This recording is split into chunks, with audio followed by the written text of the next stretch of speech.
back to the FM podcast. I am your host, The Black Man. Let's get started. Now, you know that we like to start each show with the aim and the objective of this podcast. So our aim is to analyze, break down intersectional dynamics between men and women that are portrayed in popular media, and our objective is to enlighten young men to the dangers of female-oriented thinking and to understand as a man in today's society, there is a burden of performance on you. We are going to be getting into our third episode of the FM podcast, so make sure you hit that like button, hit the subscribe button if you want to see more content like this in the future. We will be doing a lot more episodes. And women today have everything they want out of life. If you were to look into today's world, you would see women populating college campuses, engulfing the corporate world, more women directing films, more women pursuing law degrees, and even women entering into male-dominated fields. However, there is one thing that modern women are failing to get out of life, and that is a family and children alongside their careers. Although it's considered taboo to speak about the fact that most women find happiness and fulfillment from a family and children, most modern women will fail to attain this goal. So, can women today find happiness and fulfillment despite this fact? That seems less likely the older the woman gets without a family and children of her own. Men likewise have to make similar sacrifices, but a man that sacrifices romantic relationships earlier in his life most likely will not be punished for that decision later. However, most women will be, at least in the dating market. It seems to be essential in today's media to push the narrative that women today can have it all.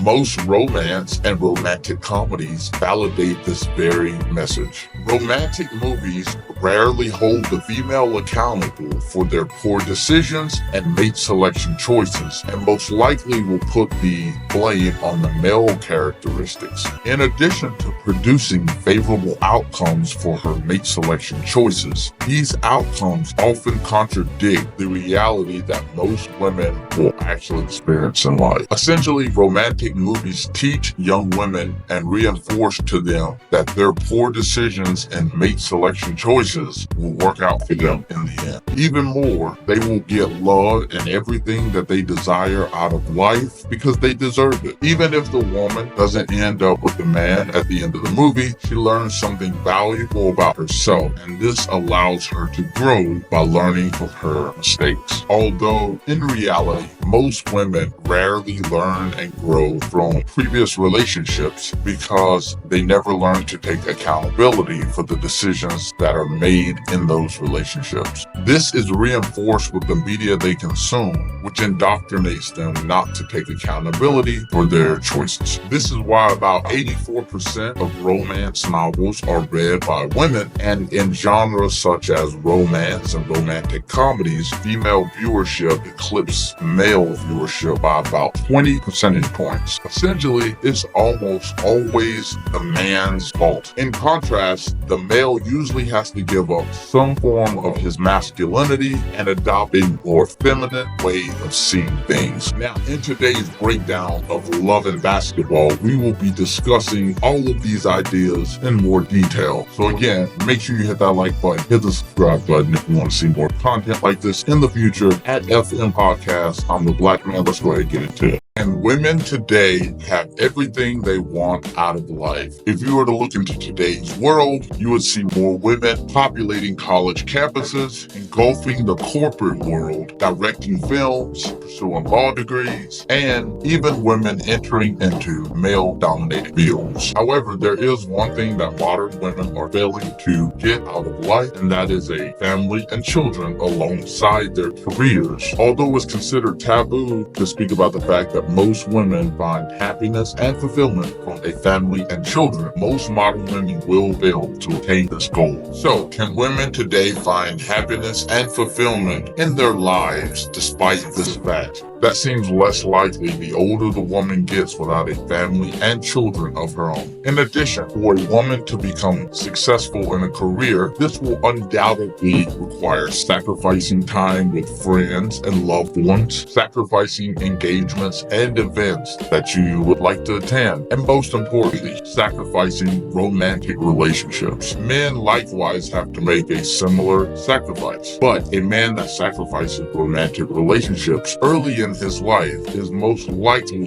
not going to be punished for that decision. However, most modern women will be, at least in the dating market. It seems to be essential in today's media to push the narrative that women today can have it all. Most romance and romantic comedies validate this very message. Romantic movies rarely holds the female accountable for her poor decisions and mate selection choices, and tends to put the blame on the male and his characteristics. In addition to producing favorable outcomes for her mate selection choices, these outcomes often contradict the reality that most women actually experience in life. Essentially, romantic movies teaches and reinforces to young women that despite bad decision making and mate selection, everything will work out in the end. Even if the woman doesn't end up with the man at the end of the movie, she often learns something valuable about herself, and this allows her to grow by learning from her experience. Although, in reality, most women rarely learn and grow from previous relationships because they do not learn to be accountable for decisions made in that relationship. This is reinforced with the media they consume, which indoctrinates them not to take accountability. This is why about 84% of romance novels are read by women,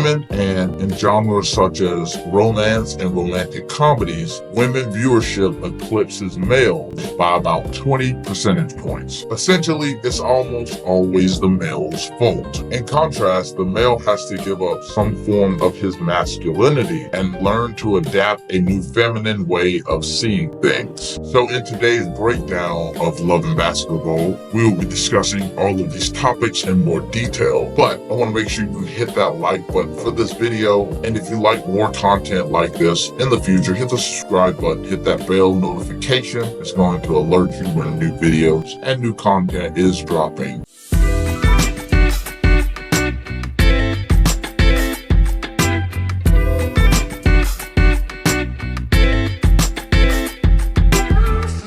Segment, we're going to actually be discussing the movie Love and Basketball. We're going to be looking at some of the critiques. We're going to go over some of the stats of the movie. Got to know what we're talking about here. We're going to learn a little bit about the characters, a little bit about the plot, but we're also going to take a look at some of the critique, some of the reception of Love and Basketball. So let's go ahead and get started on that. Make sure you hit that like button. Love and Basketball is a 2000 American romantic sports drama film written and directed by Gina Prince Bythewood in her feature film directorial debut. The film is produced by Spike Lee and Sam Kitt and stars Sanaa Lathan and Omar Epps. It tells the story of Quincy McCall and Monica Wright, two next-door neighbors in Los Angeles who are pursuing their respective basketball careers before eventually falling for each other. So it says it was released on April 21st. It received positive reviews from critics with praise directed at the performances of Lathan and Epps. So Prince Bythewood's direction and script and the emotional weight of the film. It grossed $27.7 million worldwide on a production budget of $14 to $20 million. So a little bit of a return. Pretty good, I think. So let's get into the plot a little bit. The story is divided into 4 quarters, each one representing a different period in the life of the protagonist. Looks like the first quarter takes place in 1981. Second quarter, 1988, when it looks like they're in high school. The third quarter takes place in college, it seems. And the fourth quarter follows the plot to 1993, a few years before the establishment of the WNBA. You know, we'll go into a little bit detail about the whole Caitlin Clark pay scale versus the first round draft pick for the men and that whole debacle. So, you know, we'll touch on that as well. So make sure you hit that like button. No other channel on YouTube is going to bring you this type of content. All right, so let's go. It's like the cast: Omar Epps, Quincy McCall, Sanaa Lathan as Monica Wright. So this is Omar Epps and Sanaa Lathan. And Kyla Pratt as young Monica. You might know her from The Proud Family 101. Alfred Woodard, I think I'm saying that right. She's a staple in the black film community. We got Dennis Haysbert as Zeke McCall, plays Quincy's father. You might know him from The Unit. He does the You Know You're in Good Hands when you're in Allstate. I think that's the Allstate guy as well. He's been in a lot of movies though. Debbie Morgan as Nona McCall, Quincy's mother, and then Harry J. Lennox as Monica's father, and I think he played in like either the Five Heartbeats or the Temptations. You have to fact check me on that. Then we have Regina Hall as Lena Wright, which is Monica's sister. And Regina Wright, if you know, she's in the Scary Movie film, Force Kojo, Gabrielle Union. Also, you know, she's married to Dwayne Wade, Monica Calhoun, Tyra Banks. So it's got a pretty well-rounded black cast. So I'm excited to be doing this as our first movie breakdown. Again, make sure you hit that like button on this video. If you like this content, we're going to be getting into it very shortly. Stay tuned. So the production. It looks like Prince Spikewood said she wanted to do a black When Harry Met Sally. I never watched When Harry Met Sally. I know it's an old movie. Still my time, but it's during my time, but yeah, I've never watched it. So probably some typical rom-com. So here we go. So the critical response. So on review aggregator website Rotten Tomatoes, it looks like it holds an 85% rating based on 113 reviews with an average rating of 6.9 out of 10. The site's critics' consensus reads, competent directing and acting deliver an insightful look at young athletes. Metacritic, the film has a weighted average score of 70 out of 100 based on 28 critics, indicating generally favorable reviews. Audience poll by CinemaScore gave the film A on an A+ to F scale. Film critic Lisa Schwarzbaum of Entertainment Weekly gave Love and Basketball an A- review. She enjoyed how the film portrayed women's sports in general and said the speed and willingness of the game itself ensure that movies about men who shoot hoops are exciting, but the novelty of watching women bring their own physical grace to the contest is a turn on. Rachel Dell of Al Wolby gave the film 3.5 out of 5 stars. Complimented Epps and Lathan on their performances. Love and Basketball serves as a somber reminder of how few films exist, much less love stories, ones that focus on the female perspective about multi-dimensional African-American characters outside the ghetto. Film critic Desson Thompson of the Washington Post wrote Love and Basketball had moments of such tenderness and sophistication, complemented by such romantic dreaminess between lead performers Omar Epps and Sanaa Lathan.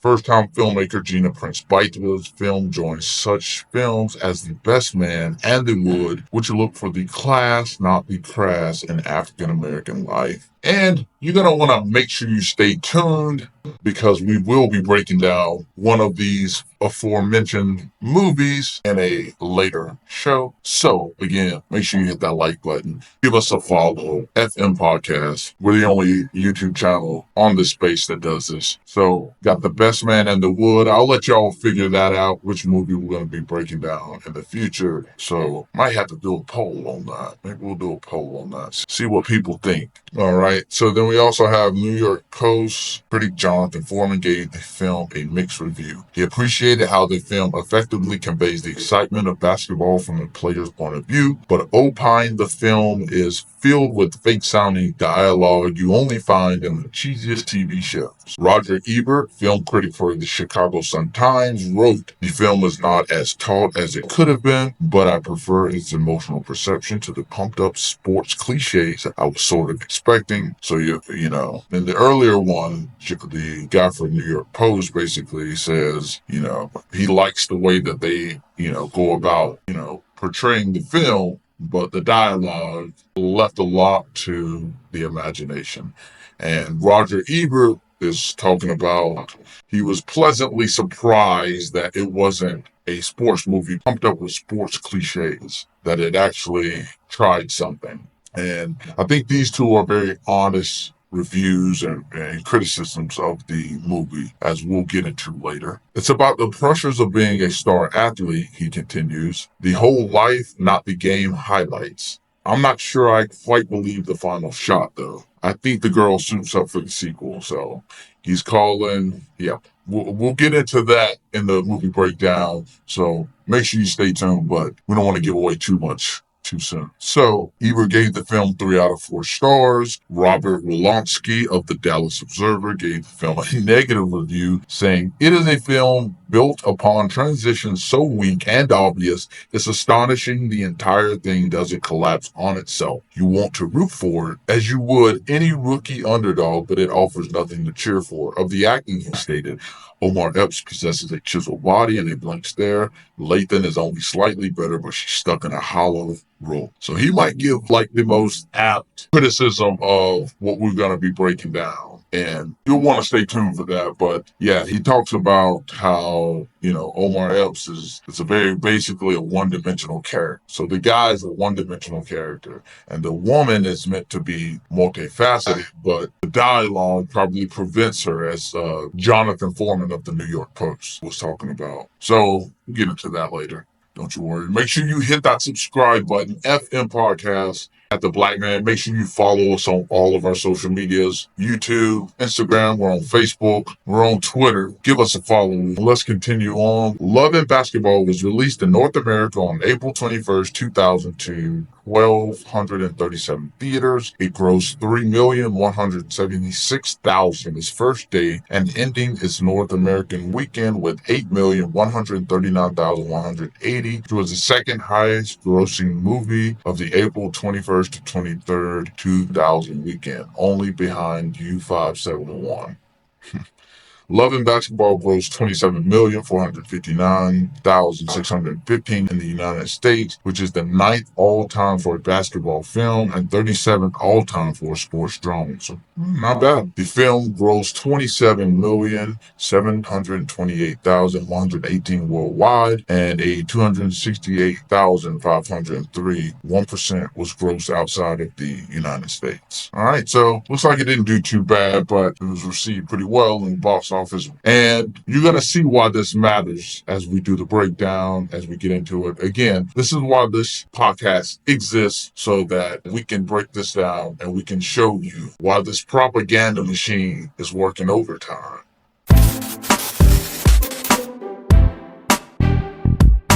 Before we get into the stats, make sure you hit that like and subscribe button. We're going to be taking a look at a few articles that I have pulled up today. We're going to be breaking down some of these articles and how it pertains to our movie breakdown of Love and Basketball. Let's go ahead and get started. We have the Institute for Family Studies again. I used this on one of our previous episodes. They have pretty good stats. This article is written by Susan Pinker. It is called His Standards or Hers: How Men and Women Define Success, written in October of 2017. What I'm going to do is I'm going to read a little bit, skim over some of it to point out the pertinent points that we want to focus on. Let's go ahead and get started. When I was in Amsterdam in 2008 to talk about my recently published book, The Sexual Paradox, I was interviewed by a senior editor of a major daily newspaper. She had reached the age when she was unlikely to have small children at home, and as the executive editor of a major daily, she was at the pinnacle of her career. Despite this executive status, she worked part-time and had always worked less than a full week.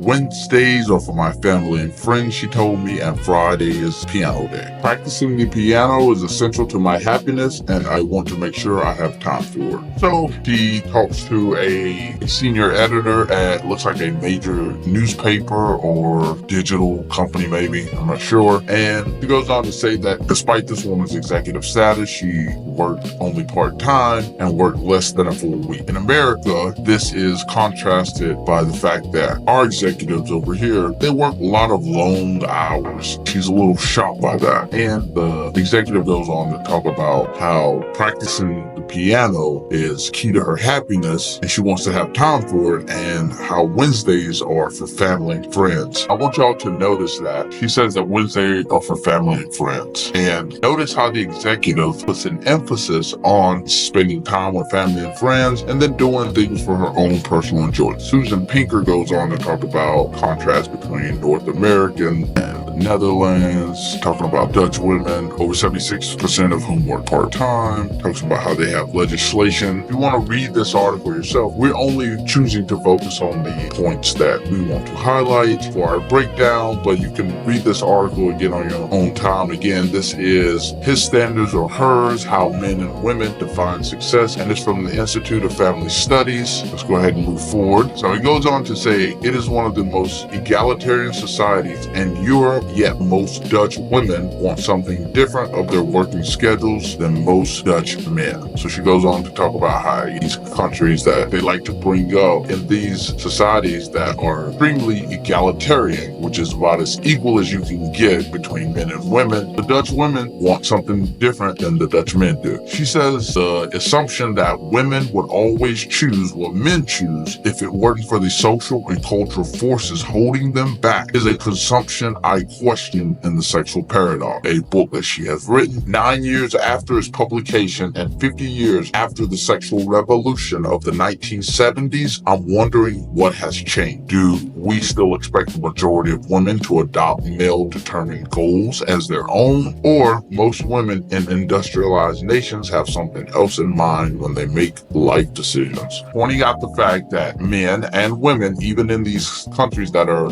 maybe culturally and legislatively different than ours, men and women operate in the same way that men and women operate here. The men and women in those Nordic countries, they tend to want different things out of life, no different than other Western countries such as America, Canada, Britain. We're just skimming through some of this, and if you want to read this on your own time, of course, the article is His Standards or Hers, How Men and Women Define Success, and it's from the Institute of Family Studies, written by Susan Pinker. Make sure you hit that like button. Giving you a lot of game here. We're giving you a lot of insight into the media when it comes to portrayal of men and women, and this data is very useful in deciphering what we're going to be breaking down in Love and Basketball. So make sure you hit that like button if you like this video. There's no other show on YouTube like the FM podcast. Let's return to the Netherlands for a moment. The legal and social thumbs up given the part-time work may be one reason why Dutch women and children are happier than those in other industrialized countries, where women's level of happiness have fallen since the 1970s, even as their professional opportunities and material lives have improved. This is exactly what I stated when I gave my opening argument. Essentially, that women's level of happiness has decreased over time since the 1970s as their level of success have increased, but their happiness has decreased. Why is that? Here you have another country. Leftists like to use the examples of countries like the Netherlands to try to make a point that it's more egalitarian and that they do things differently than in America. But when you dive deeper into those arguments, they actually do not support the argument that the leftists are typically trying to make. In the Netherlands, it says the legal and social thumbs up given to part-time work may be one reason why Dutch women and children are happier than those in other industrialized nations. They'll focus on the part of these legal and social thumbs up that helps women, something like more maternity leave and probably paternity leave as well. But when you look at what they're saying when they say this, right, like this article, what it's really saying is that in those countries, yes, it's part-time work given, they probably have different societal mores, but the level of happiness is far higher than any of the other industrialized nations, which goes to say that the women there are happier because they don't need to compete with men. They don't need to try and get a executive job just to compete with men. They can get an executive job. They can still work part-time, like this executive that she's talking to. The expectation that women succeed on all fronts, which often means mimicking, if not surpassing, many men's extreme work schedules, producing perfect children who live flawless, immaculate homes, not to mention maintaining a youthful figure and dressing elegantly, has created impossible standards that women cannot meet, thus creating levels of satisfaction that can be the inverse of their earnings. Well said. To summarize that, she's basically saying that in countries like the United States, probably Canada, and other Western industrialized countries, that women are indoctrinated to believe that they need to succeed on all fronts, which includes working like a man, if not surpassing his work schedule, being the boss babe. It includes having perfect children, living in flawless, immaculate homes, and maintaining a youthful figure, which is pretty impossible standards for most women. And it goes on to say that this creates levels of satisfaction that are often the inverse of their earnings. As I stated earlier, the inverse of their earnings. Because as I stated in my opening statements again, is that women, at least modern women, are failing to get a career alongside family and children. And in countries like the Netherlands, it's easier because there's not as much emphasis in the propaganda towards getting women into the workforce and having them compete with men. And it goes on to say, with no time for their relationships, children, or other interests, their levels of happiness plummet. But as we have seen, Dutch women, the majority of whom work part of the week, have more time for activities and interaction that they find fulfilling. Good points. I want y'all to remember all of these points that we're reviewing when we do the actual breakdown, and you're going to see the often contradiction between what is being shown to you on film and what you're actually reading right here. Let's continue on. Goes on to talk about how Dutch children are better adjusted. 95% of Dutch children rate themselves as happy. Talking about how Netherlands is a top-ranked country in UNICEF, health and well-being, the health and wealth of the children. Let's take a look here. It talks about how we're 36 when rated on well-being. The United States is. How we're rated number 36 in the United States on well-being, health and safety and education of the children. The idea that the male model of career and what constitutes a happy and balanced life should be the default setting for all women and families in all countries is not supported by the evidence about what people want. What they're basically stating here is to use the male model of what constitutes a happy and balanced life is faulty because so it talks about here the idea that the male model of a happy and balanced life when it comes to your career, how the male model cannot be applied to women as well because stats don't show that. That metric should not be applied universally to women because the evidence doesn't back that up. That's what they find happy and that's what they consider a happy and balanced life. We talked about this earlier in our opening statements, which is that women do not find happiness and fulfillment from the same things that a man would. Success doesn't satisfy women as it would a man in the long term. Stating that the majority of women might want something different of life from the majority of men seems even more explosive than it was in 2008 when the sexual paradox was first published. Indeed, whether any differences between male and female behavior exist at all in nature has become a highly politicized topic, with many arguing for complete gender fluidity across the human species. Observable group differences between the sexes are instilled by societal norms. The argument goes, by stamping out gender norms, we will eliminate any differences between male and female. We will become a gender-neutral society, even if, paradoxically, the default is still assumed to be male for both sexes. Another very valid point here is that they want us to be gender fluid. There's all these talks about people being gender fluid, that men and women can be the same. You know, men who are transforming into women. You got women that want to live as a man, can't handle it. She talks about how we should publish the sexual paradox, that these was less politicized as it is now. It's even more highly politicized. And she states a very unique perspective or a point when it comes to viewing men and women as the same. Basically stating that the default setting that we go by is still assumed to be male for both sexes. Transformers competing in women's sports, it'll essentially be men's sports and who think they're women dominating. I will beat them at any sport they try. That's basically what you would see. And she draws a very good parallel to that when she states that the default is still assumed to be male. That because men find happiness and fulfillment doing these things, well, women should too if given the opportunity, and the data has shown that that is faulty at best. I think that's pretty much it. If you want to, again, yes, this is the end. If you want to check out this article in your own time, the article is his standard or hers, how men and women define success. There's no other show on YouTube that is going to give you this unique perspective that's going to tackle the media propaganda matrix like the FM podcast. We need every subscriber, we need every like that we can get to help this channel grow, to get our message out. If you like this video, hit that like button, with friends. If you like the clip that we've done, give us a share, give us a follow, share with all your friends. No other show is going to attack the media propaganda matrix quite like the FM podcast. We're going to be breaking down all of the mistruths, misdirection in their propaganda. Let's move on.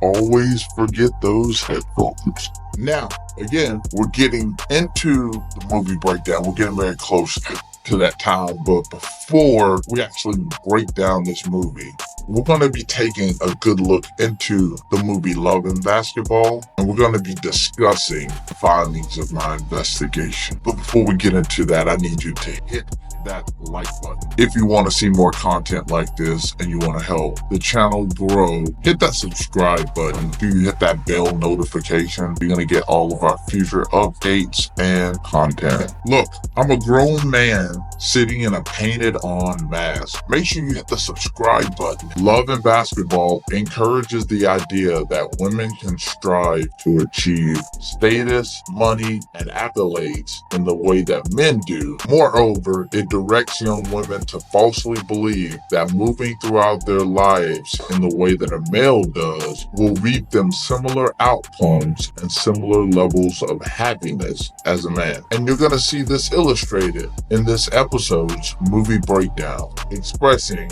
most women are more happy and fulfilled in ways that may deviate from the ways that most men find happiness and fulfillment. Love and Basketball sought to change the narrative that women can obtain both professional success and successfully securing a marriage and family life. However, Love and Basketball, like most romantic movies, fails to incorporate realistic perspectives in their storylines.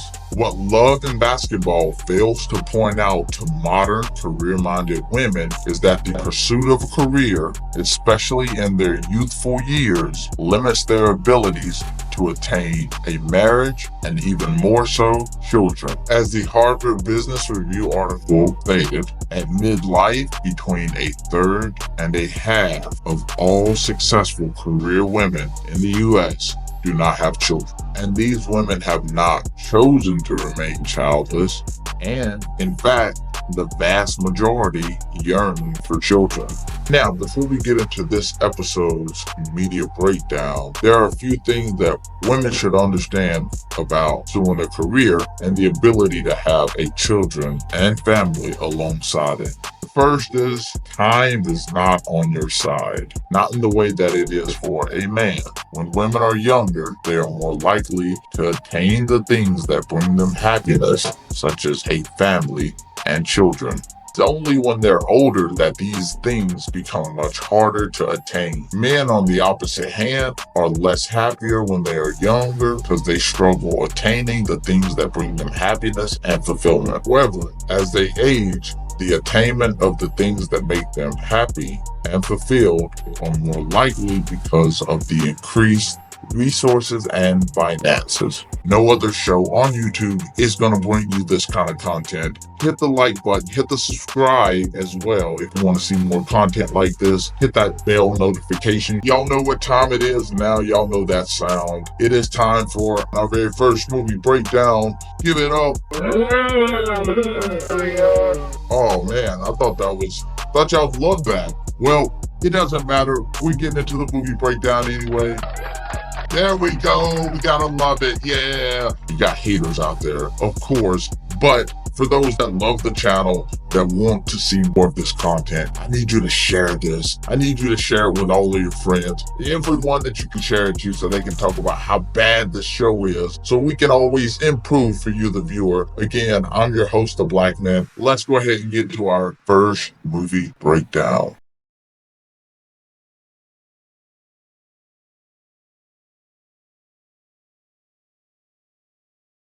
Then becomes a young teenage boy, which becomes a young man. You need to understand that as a lady or as a woman, you need to move differently. And notice what her dad comes in and does. And notice what this simp dad does. The simp dad comes in and panders. Oh, she'll be all right. So we see already in this family dynamic that the mom is actually the one that understands better the roles between a man and a woman. But let's continue on. Girl, who you trying to fool? All right, so we see that again. Quincy's, of course, making a card saying I'm sorry to Monica for obviously pushing her on the ground, scoring up her cheek. Now we see that Quincy's dad comes in and he seems to be a loving father, but he seems to be a loving father, as does Monica's dad. Now, what we noticed already is that Quincy and Monica come from nuclear families. They also come from families that, they both also come from families, though, as you'll later find out, that are well off. They seem to be at least middle wealth. They seem to be at least middle class, and they both have both parents in the house. So we'll talk about more as we continue on, but I don't want to hold you up too long. New neighbors. Hey, see, Quincy, this is how your mom's caught me. Fake and bake. Had me thinking I was catching a sister who could burn.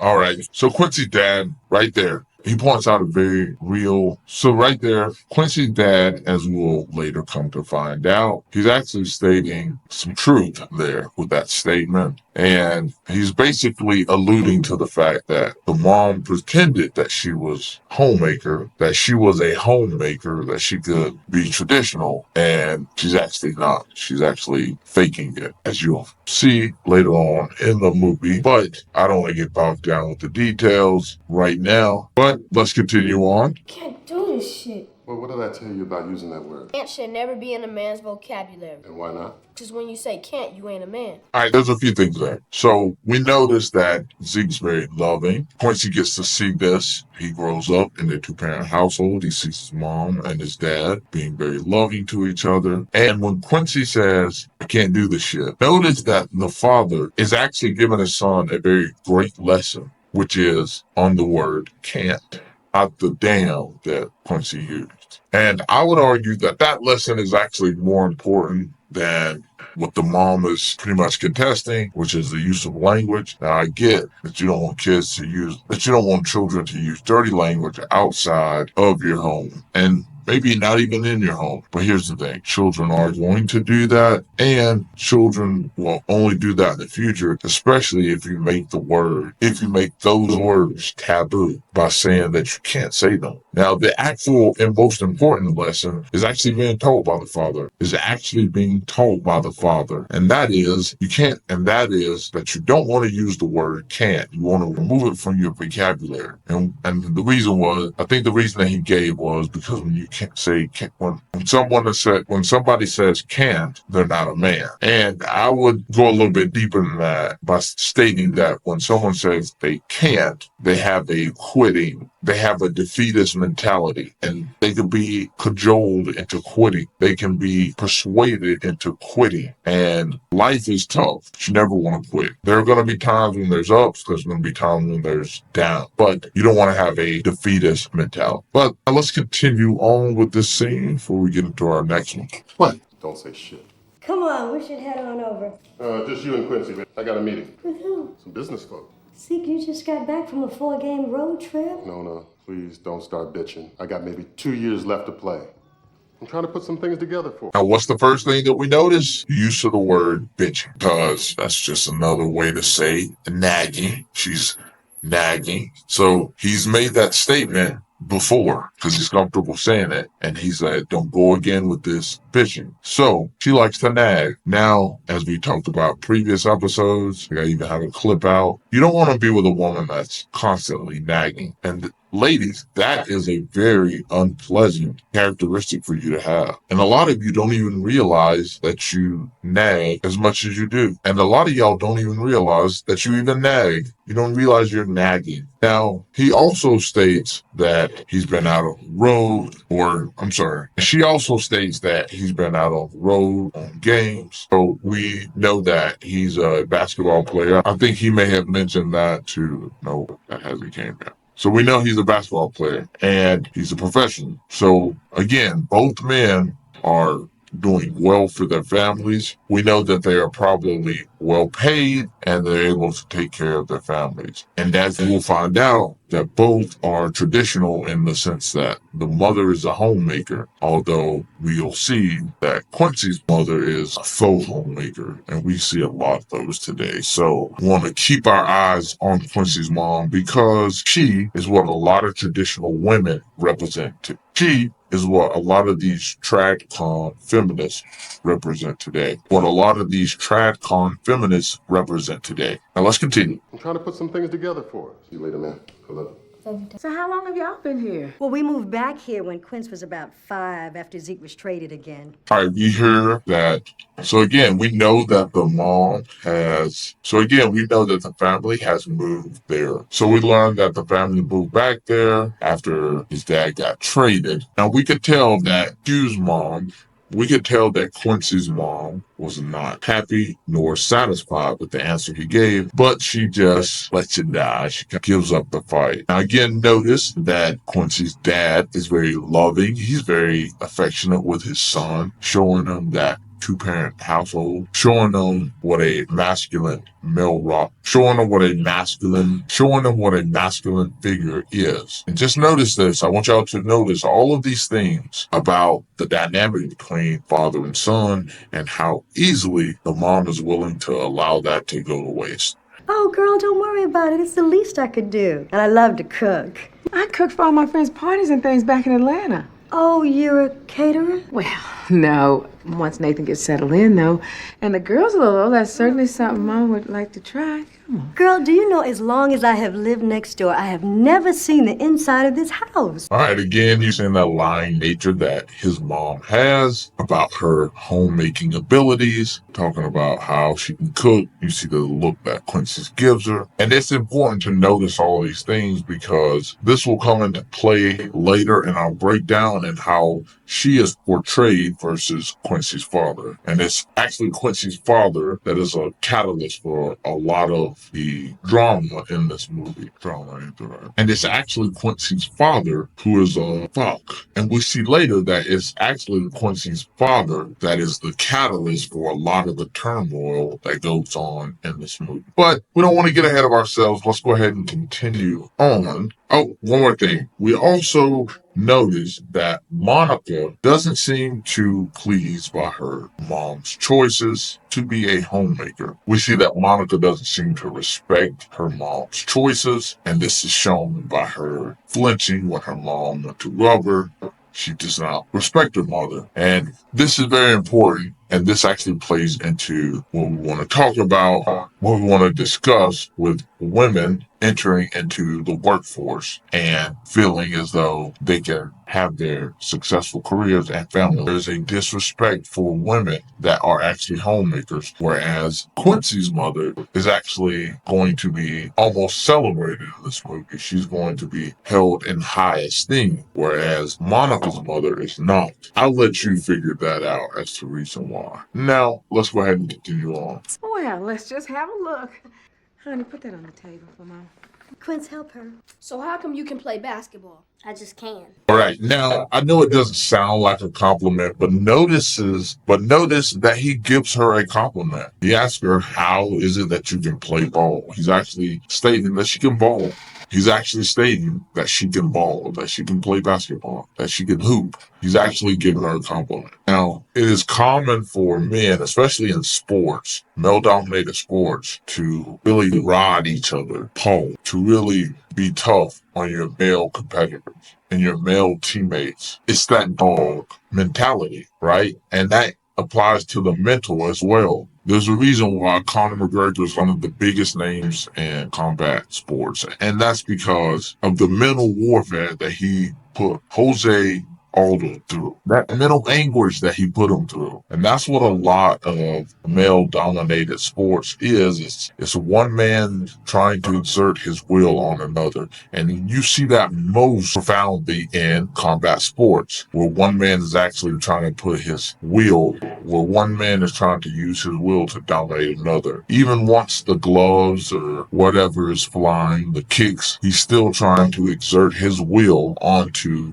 the next man, his opponent. Now let's continue on. We got a few more. We got a minute or so left. Never knew a girl that can play. Well, my mama says she doesn't know where I come from because I act different. Your dad play? Who works at a bank? My dad plays for the Clippers. He says I'm gonna be a doctor or a lawyer, but I'm gonna play for them too. Same number and everything. Well, I'm gonna be number 32, like magic. He's all right. My dad can take him. Now, she talks about how her dad works at a bank and how her mom says she's different. You're Southern. That's just polite talk for you're special, you're different, you're weird. Now, she goes on to say to her mother doesn't know where she gets it from because obviously her dad isn't that way as well. And you might say that it could be a lack of respect for masculinity. Scratch that. This is hard, but I don't know. And then we also learned that Quincy's dad plays for the Clippers and that he wants to play ball like him. And we're gonna see these two get into a pissing contest about basketball. And then they're going to I'm giving away. And lastly, we notice that Monica has to one-up Quincy. And this will come into play later. We'll continue on. What was the most points your daddy ever got in junior high? I don't know. A lot. Well, one game, Magic scored 48 points. He only had 6-minute quarters, and he sat out the whole fourth. You do act different. I don't care. Well, if anybody messes with you, just let me know, because I run the street. I like how he says he runs these streets. And if you don't get your ass in the house, man, it's after 7. Mama yelling at him. Boy, if you don't get your damn ass in the house, you can't run nothing when you got to be at home by a certain time. But notice he tells her, he says, you do act different. If I wasn't attracted to you, I wouldn't be talking to you. You notice she said, I don't care. But we will find out exactly why she will care. And much like many modern women, many modern successful career women, even, they do care. Again, if you want to look at it this way, Monica is a stand-in for the modern career-minded woman. And her answers will show you this. Let's continue. I just tell my sister Lena. She don't know how to box, I bet. My dad taught me how to fight like Ali. I know karate from Almighty Ice. Bet you can't do this, though. How about this? All right, now again, notice she goes to one up him. She said, I just get my sister Lena. Well, she's a girl, but I guess it's a plausible as a, 10 to 12-year-old boy runs the streets. So that's neither here nor there. But again, she tries to one up him, and that gets into a jump off contest, that male competitive nature. She's trying to compete with men. And you're going to find out later that that doesn't work, especially in the confinements of a relationship, especially when it comes to dealing with your guy. Now let's continue on. We're gonna don't have long left on this scene. Let's continue.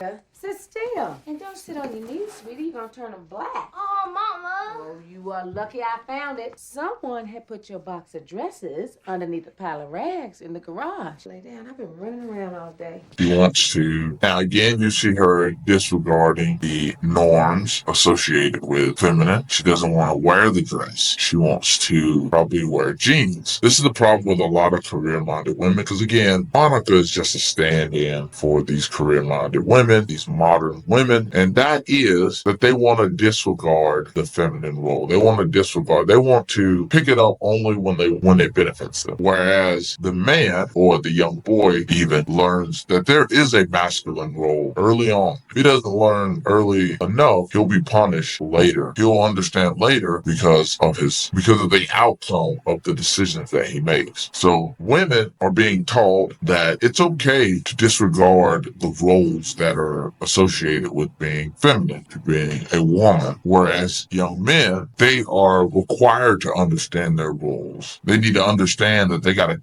they need to understand that they got to approach the woman. They need to understand that they got to make the first move, that they got to pay for the date, take them out. But women don't need to understand that there are roles that as a woman you need to adhere to. And this is also going to be shown in her mother and how disrespectful she is to her mother, because the mother is the traditional woman. So again, Monica is a representation of the modern, career-minded woman, and the way that she shows disdain for the traditional woman, which is aka her mother, is going to be seen throughout this breakdown, and every time I will point it out. Let's wrap this clip up and move on.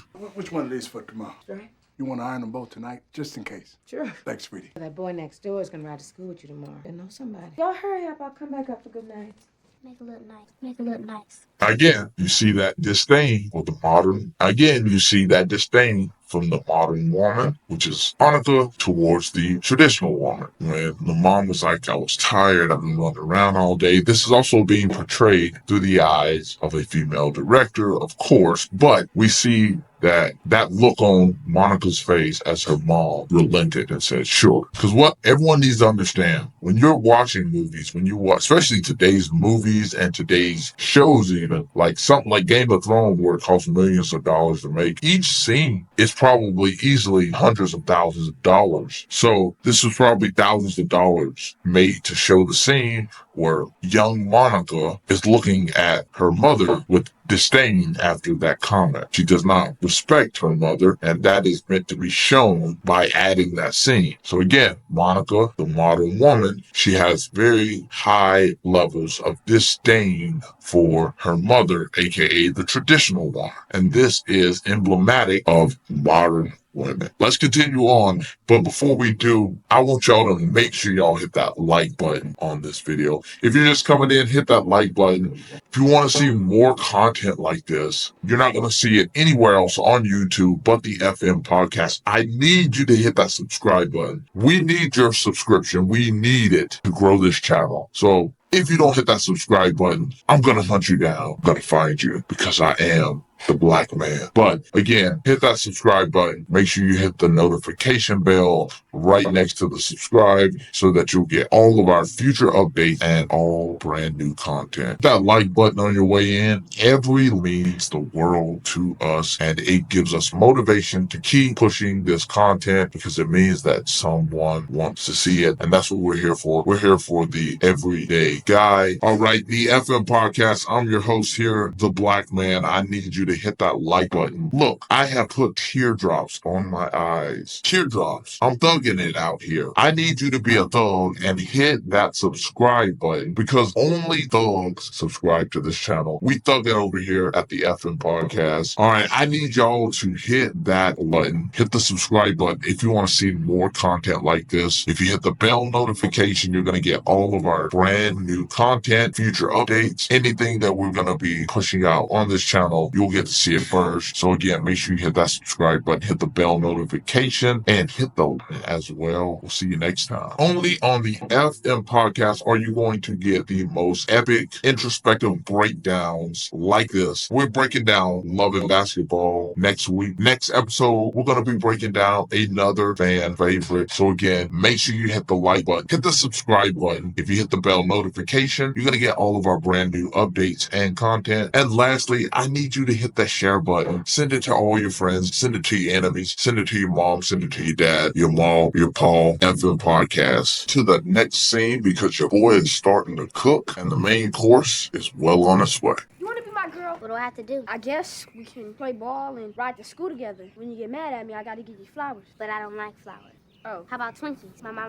All right, first thing, guys, you do not ask for the relationship. You do not push for the relationship. That is your commodity, your commitment, because that is what women are looking for, commitment. So that he's young though, so he's not going to understand that, but that would be the mistake of a young male to watch this movie and to think, I need to ask her to be my girl. No, she pushes for the relationship. You push for sex. She gatekeep sex, and as the young male, you gatekeep relationships/commitment. Now, this chick also is already argumentative. She says, but I don't like flowers, and she wants Twinkies. This is to, remember, she's the representation of the modern woman. She's like, I don't like that. I want this. Well, that's not how life works. That's not how relationships work. And then this chick asks for Twinkies. That's what she wants, Twinkies. Those are very disgusting though, but let's continue. I don't ever buy him. I think we gotta kiss now. How long? 5 seconds? Out here. Over there. Now you see, she understands a little bit about her role because she says, not out here, when he says, we need to kiss now. That's also teaching young women that you must be discreet, because I'm sure he would have been okay with kissing right there. Right now, let's go ahead and keep going because I'm just starting to cook. Yeah, they just over here creeping in somebody else's backyard saying, let's go and be discreet in this backyard of somebody else's house that we don't know. Who, for all we know, is not looking out the window right now. What are those two black kids doing in my backyard? I don't know. I'm just going to watch for a little bit because that's what we're doing. You're watching the FM podcast. Let's continue. So we see there he's counting on his hands. That's so adorable. Now we got a little bit longer on the scene. What we notice already that the woman realizes her roles. What we've learned already is, gentlemen, you do not push for relationships. Wait, cause you my girl now, you gotta ride on my bike. But I want to ride my own bike.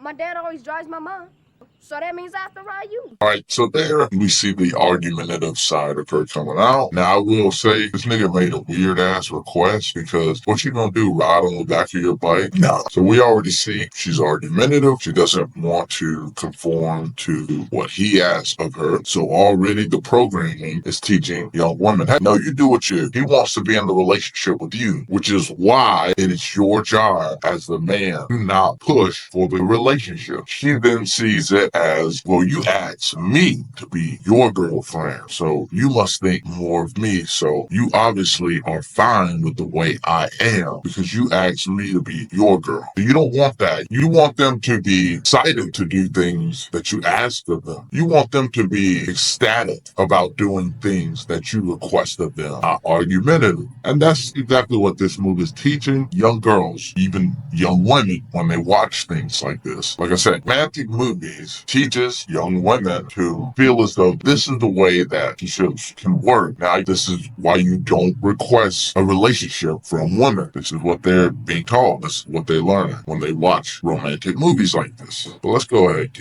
Come on. I don't have to do what you say. Look at you then. You stupid, and your dad plays for the worst team in the NBA. What? Last time they won, Dr. J was a nurse. Shut up. I don't wanna be your boyfriend anymore, you ugly dog. Why I want to be your girlfriend, big head?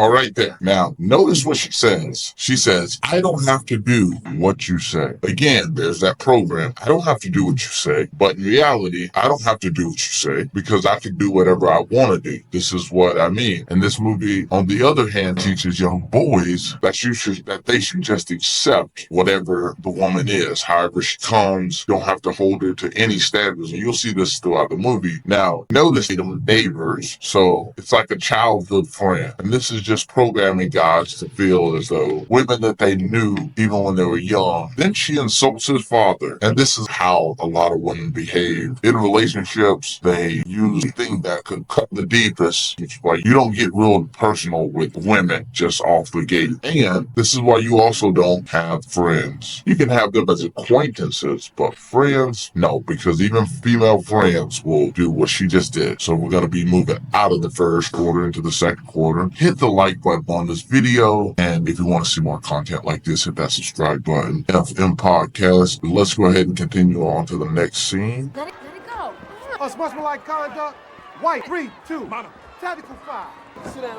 Again, you see Monica being argumentative, and there's that unruly behavior. And in addition, her mother is yelling at her, and she's ignoring her mother. You'll see when I restart the scene. There is that disdain. There is that ill will. There is that dislike towards traditional femininity. and how to behave as a lady. She thinks that it's okay to behave this way, as you'll find out, because if she was a guy, it wouldn't be a thing. I would make the argument a guy would get called for the same thing that takes. Have you watched basketball? And you'll see a lot of these cry during this WNBA season where there's more highlight on Caitlin Clark and Angel Reese and some of the new class of draftees. Women are going to be mad at calls and they're not going to understand because they don't know the sports in reality. But you have to be intimidating. You can't do that. You might be able to do that in high school games, but I don't know about pro for sure, or even college ball.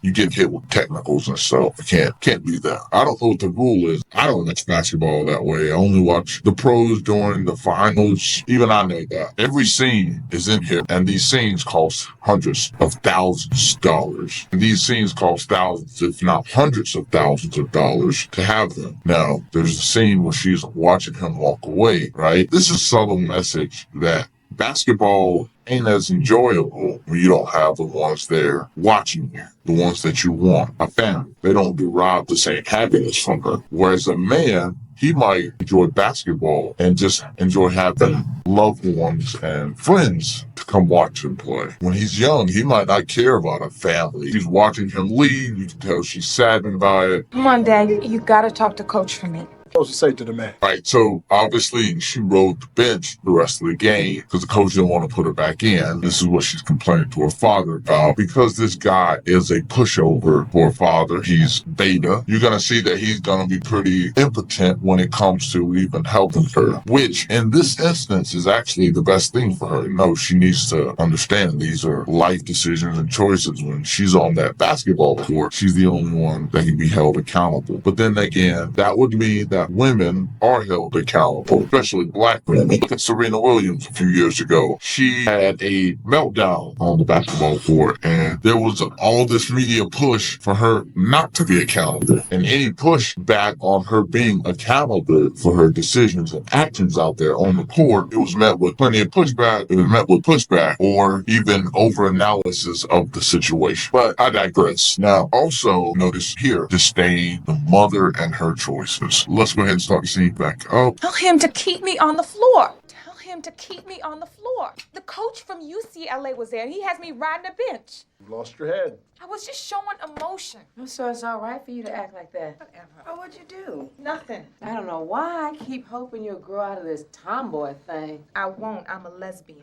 So there's that disdain for the traditional mother, the traditional wife, the traditional homemaker. Remember, Monica is a representation of modern women. She's the one that they focus on primarily. Even in the critics' review, this is a story about Monica in reality. Not the two lovers, not love. It's about Monica. The name of the movie is Love and Basketball. It talks about love and basketball. Well, if I was being critical, now if I was using at least part of my brain, I would assume that since the story is centered around Monica primarily, most of the scenes involve Monica. Spoiler alert, but you have to stay tuned to find out if she decides between love and basketball. Only on the other podcast. Let's continue. That's not funny. Well, that's what you think, isn't it? Because I'd rather wear a jersey than an apron. Please. Monica, I think what your mother's trying to say is maybe it's time you start thinking about other things beside basketball. What? Did y'all see that? I don't know if anybody else noticed that, but did you see the quick? That voice got pretty feminine to me when he said that. So when her prospects of her career on the line, she switched to that feminine voice pretty quickly. You see the look on the mother's face when she says that. That's obviously very offensive. And Monica's retort to that when her mother said, that's not funny. That's what you think, right? Because I'd rather wear a jersey than a skirt. She said, that's what you think, right? Because I'd rather wear a jersey than a skirt. There's that disdain for traditional woman because a jersey, you can insert anything into that, right? A business suit for a skirt, whatever career work suit versus a skirt, there you see that obvious dislike towards the traditional feminine woman. And she's using a basketball jersey, but you could replace basketball jersey with any other uniform other than the skirt, the homemaker. So just something you should notice. Now, no other show on YouTube is going to give you this breakdown, unique perspective at the media. These unique perspectives through the media that you consume. Let's continue a few more seconds and then we're going to move on. Got one game left and you haven't been recruited. Munchkin, I wanted this as bad as you did, but we have to face reality. The coach from USC is going to be at the championship. I know. But chances are... Chances are there's still a chance. So notice there, she says, there's still a chance. This is how women usually even look at things in life. It's possible that I could get this job. It's possible that if I work this many hours and do it like this, that I could get this position. It's possible that I can work through this ladder of this company and later on find the guy that I want and then also have children. It's possible. As the stats that we looked at earlier showed, it's not probable. It's more than likely it's not going to happen, and that is evidenced by the numbers. At midlife, between a third and a half of all successful career women in the U.S. are childless. They have not chosen to be childless, have not chosen to remain childless, and it's really cute like that. So, you was asking to the spring dance? Nope.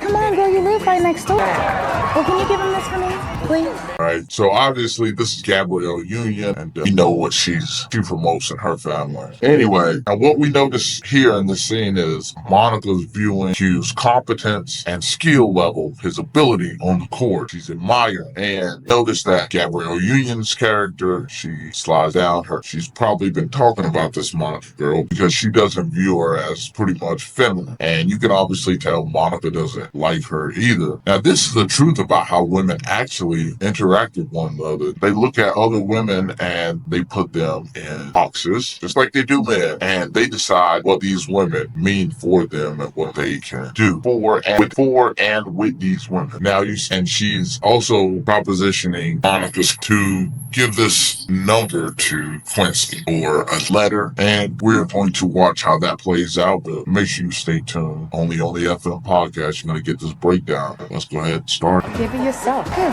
Lord, look at that booty. I just want to let the sweat off. So there you see Monica get a little bit of selection. So you see there Monica is admiring and viewing his skill level and capability on the court, but now you're also thinking about him in a sexual manner. And this is on account because of what Gabrielle Union's character is saying in the background. And this is because of what Gabrielle Union's character is saying in the background. However, there's also pre-selection that is being displayed before your very eyes. I could rewind that. I would, you know what I mean? But that is pre-selection for your very eyes working. However, they disguise it as something else, which is that Gabrielle Union's character is saying this explicitly, but it doesn't have to be that explicit. The fact that other women are interested in him makes him more attractive to her, and she's watching him play on the court now too, so it's just being confirmed in real time. And in my previous episode, women care about status first. Status, which can a lot of the time appropriate to resources. Status, which a lot of the times can be translated into resources. Now, we're going to move on to the next scene. There's a lot in this scene, so I want to make sure we get this. A lot in this scene, so I want to make sure we focus on this closely. There's a lot in the scene, so I want to make sure we focus on this one very closely. So, I will be stopping. Shawnee Easton told me to give you. Shawnee Easton. With the big ass titties. Hey, give it here. Pre-selection works. She decided to take the note and give to Quincy, but not before she gets to read it, because she wants to know what this girl has to say, what this girl wants from Quincy, because she's intrigued. Another woman wants him. Now they're going to portray it as this is because she's loved him since she was a child, loved him since she was young, a kid. But in reality, this is how pre-selection works. She is interested in what this other woman wants of Quincy. She didn't want to read it by herself. She wanted to read it to him while he was driving. Notice that she made sure she pulled it out while he was driving, got his eyes on the girl. And notice the first thing Quincy, when he tries to remember who this woman is, who this chick is, or this woman is, who this girl is that he is getting letters from. Let's continue. So fine. I've been wanting to get with you. Let me take you to the spring dance, and I promise I'll leave you satisfied. Oh, why she gotta be a hoe? Cause she wanna get with me? A hoe, because she's sending her coochie through the mail. And here we go again. Not only did we cover this in one of our previous episodes, the data shows this. A lot of the times today, you'll hear women talk about men slut shaming women. You'll hear women a lot of the times discussing how men slut shame women. Here, right in front of your face, you have a woman slut shaming another woman. Now, they can't do that to men, so the ways they display aggression to men is through manipulation. And this is also a woman shaming her for what she decides to do with her body. So I just thought it's nice to point out contradictions a lot of the times that in the media that men and women both watch, but primarily women, because as we learned earlier, that women viewership in these genres eclipse men's by more than 20 points. So it's primarily women that keep the romantic and the romantic comedy business and film afloat. So let's go ahead and continue on. she's not saying I think you're a nice guy and I want to get to know you better. She's saying I want a bone. She's honest. An honest tramp asshole. But then I guess you'll stick your thing in anything. Thing? I didn't know you cared so much. I don't. So she doubles down on the slut shaming. She goes even further with her slut shaming than that one. She upgrades the level of wholeness in the other female. And then also, if you notice, what does she say? It's not that she wants to get to know you. She's viewing it from the female lens, which is, I want to get to know him. I want to know what he likes, the things that inspire him, what makes him tick. That's a female lens. And she's also shaming men for the way that they may interact with women versus the way that women do. Again, because women gatekeep sex. Of course, for women, what are his interests? What does he like? What does he do? Whatever you want to say. But for men, we gatekeep relationships. So for us, it's always moving towards getting closer and closer to engaging in sex. And for women, it's the opposite, right? They're getting closer to engaging in a commitment, which is why they want to know things about you. They want to know what you like to do. They want to know. She is looking at it from the female lens, which is, I want to get to know him. Well, maybe he doesn't want to get to know her that well, but she again slut shames her for it. So I always like to point out those hypocrisies in these films. who you going to the dance with anyway? Spalding? Who's Spalding? See? Stupid. That's why you ain't getting recruited. Who said I'm not getting recruited? Your hot ass temper, that's who. I'm not the one who put this scar here when we were 11 years because he was about to lose. You know what?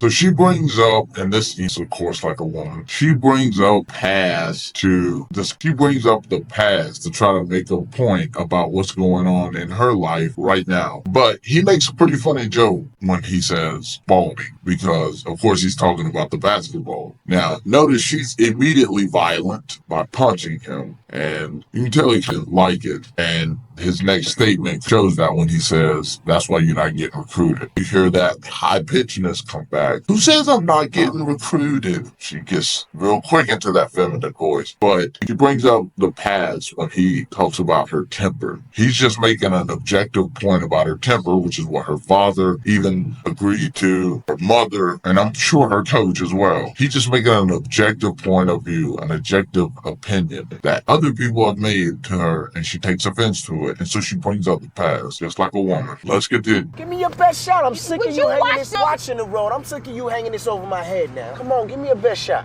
What, don't tempt me. I'm warning you. Don't start a bad attitude. No one's gonna recruit you. Please. You jump in some guy's face, you get a pat on your ass. So he gives her a chance to redeem it. That's because she couldn't really do nothing to this face besides make it swell up, clean shot. Anyway, he tells her he's just being objectively honest with her. If she doesn't clean up her attitude, she doesn't straighten up, she's not going to get recruited. And this goes towards women not being able to take accountability. She's showing you right here. She then turns around and says that he gets in some ball player's face, which she's not referring to him specifically, she's referring to males in general, and how they get a pat on their butt for behaving in the same way that she does. She's going to make an appeal to her sex that for the reason why she's not getting recruited. Although there's plenty of other females that are getting recruited, probably not all prissy like things they want her to be like. So she blames sex that for the reason for her not being recruited. These are the arguments that she's given to him. First, she tries to blame him. First, she redirects when he says she's got a bad attitude, and then she talks about the past. Now she's saying saying that it's because of recruiter, not her bad attitude. Telling you, women cannot take accountability. I meant earlier when I said that women are almost indoctrinated through the media they consume to not take accountability. This film is showing you. So this is back in 2001. Film is putting the emphasis on her behavior. This film is putting the emphasis on the fact that it's her sex, not her behavior. And you'll see throughout the movie, she never actually meets behavior. There's never any consequences for that behavior. So it's almost seen as though even if I behave in this way, there's an incentive that even if I behave in this way, I can still get what I want. Now let's continue. But because I'm a female, I get told to calm down and act like a lady. I'm a ball player. The jacked up attitude. Didn't know you cared so much. So again, like I said, she blames it on her sex by saying, I'm a ball player. She says, I'm a ball player. And he retorts that by saying, with a jacked up attitude, which is honestly the truth. And she didn't even have a response to that. She just says, didn't know you cared, which calls back earlier when he said, didn't know you cared so much. And she doesn't even take accountability. She doesn't take accountability for her being a jacked up ball player or her being a jacked up with her having an attitude while she's playing ball. And she tries to blame it on her sex. Now let's go ahead and continue into our next scene. Where's your dad? Where's your dad? Oh, he said he'd be home later. Later when? I don't know. He said he had a meeting or something. 1 o'clock in the morning? Hey, look, I'm not getting anywhere punching the clock just so my wife doesn't get an attitude. You know, I came second to the NBA. I'm not about to come second in no bullshit scouting job. I'm not about to come second in no bullshit scouting job. So I don't want to give up too much, but if you haven't seen this movie, then you might want to cover your ears. Now, we obviously know that we all know that he's not being faithful, but notice that there's the nagging that is coming back. She's nagging on him. He's home for the night, but she's still complaining. She lives a pretty good life. But this goes to show you, she lives a pretty good life. She has family. She has a child with this man. But they don't want females to believe that these are the things that will make you happy. You need to be also emotionally stable and everything needs to be right. No, these are the things that make them happy. Family and children. She has that. And you'll see Monica's family. Her mother is definitely happy with family and children, but he's the traditional wife. This woman here, Quincy's mom, she should be happy that she has a family and children because they'll find out later. And the father even alludes to this earlier when he talks about when he was talking to young Quincy about how his mother trapped him because she could fake cooking. And we'll find out that that's not necessarily the truth. It's just a story that he probably tells his son. But he's nagging on him. She's essentially bitching at him and complaining. Then she says the thing that she says about a bullshit scouting job, which I'm assuming is probably not bullshit, but he's probably getting some tail on the side. While he's scouting. He's tail scouting. There's some tail in the woods there. I'm going scouting. All right, but let's go ahead. Continue. I didn't mean it like that. All I'm saying is that it would be nice if you found time for your family. You should see the tramps coming after Quincy. If you don't talk to him... You said that you would think about going back and getting your degree. No, you said I should get my degree. Now, she's complaining about how Quincy has these women around. And we see that because it's not the scenes that I had clipped up. But there was another lady that there was a girl that Quincy, I'm assuming, was hooking up with or making out with in their house. Mother finds the earring and brings that up.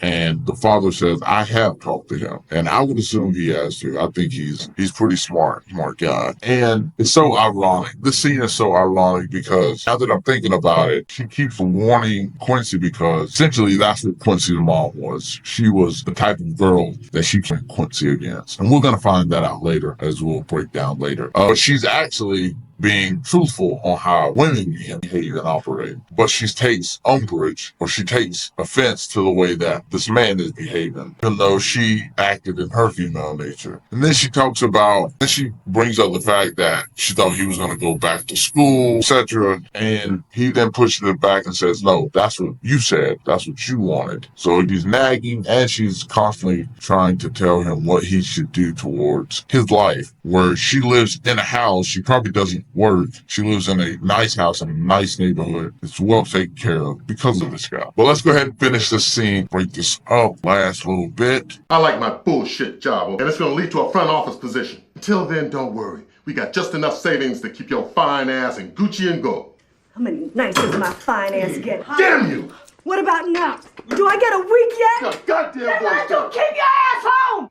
So, as you can see, his mom's violent too. This is a teaching young women. It's okay to be violent towards men, but never would you see, and not being held accountable, but you wouldn't see a man or throwing things at a woman and not necessarily being held accountable in a film. Isn't that odd? There's plenty of films that I can see where a woman slaps, does XYZ to a man back at him to say that, I don't need this. Sure, she just wants him at home, but how does she keep that house? How are those bills how to behave in relationships? And with Quincy's mom, this is what happens when you don't. This is what happens when you don't pursue a career. If she only had a career in her own life, she wouldn't be like this. But you'll find out later exactly why she's like this. But I don't want to keep you waiting. Let's go ahead and move on to the next clip. All right, so I don't want to keep you waiting, so let's go ahead and move. All right, let's get back to it. Guys, I need you to hit that subscribe button. There is no other show on YouTube that is going to give you this type of content and this much value. Guys, hit that subscribe button. I need y'all to support this channel. No other show on YouTube is going to give you this type of content with this type of value. Make sure you hit that button, hit the subscribe button, share us to all your friends, even people you don't like. And make sure you follow us on all of our social medias at FM Podcast, Black Man. Give us a follow.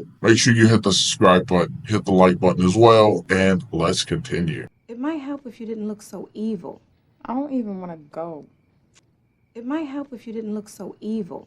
I don't even want to go. Now we see that she cleans up nice, that all she had to do was clean herself up somewhat. They're going to the extreme to make her look very tomboyish, of course. But for those that are missing out in this scene here, her sister has gotten her a date. So what you might have missed between the previous scene and this scene is that she obviously didn't perform as well as she wanted to in the big game. So that game is over with, and she now has to go forward and possibly not have any prospects for college ball. She hasn't been recruited yet. They've already played the big game. And her sister has got her a date that goes to college with her to prom. No. And her sister has got her a date of college. And her sister has gotten her a date with a college guy that she goes to school with. And she's going to take him to prom with her.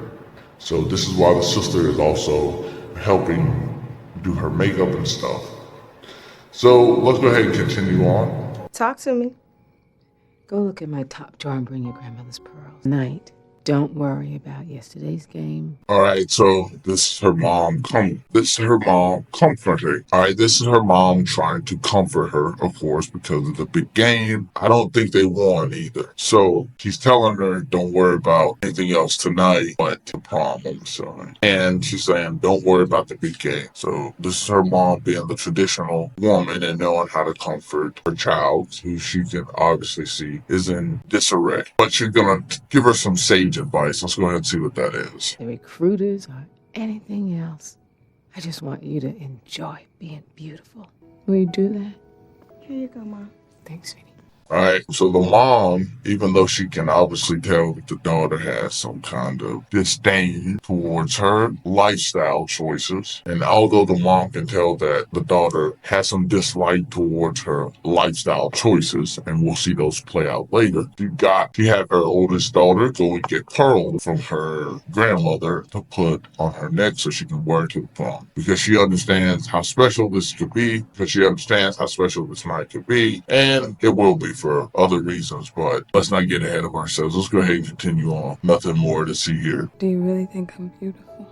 Honey, hush. Notice there, even she's still, that's the female ego. Do you think I'm beautiful? The mom's like, honey, hush. Now, at this age, she's in high school. It seems like she's a senior. She knows that guys can be attracted to females, even her. And so when she asks that, she needed that ego stroke. Because what you'll understand is a lot of women need their ego stroked. This is why there's guys that are in their comments that are up under posting likes, because women constantly need their ego stroked, which is why even in relationships, women are like, are you not going to tell me I'm beautiful? I don't hear you say I'm beautiful to me. It's like, Jesus, like guys, we're supposed to be equal, right? Why don't you say that to guys? Why don't women tell that to guys? Even guys you don't know, right? Because it should be equal, right? Nonsense. So this is a woman's ego needing to be stroked, just like modern women. Again, Monica is the representation of modern women. A lot of these female characters in these films,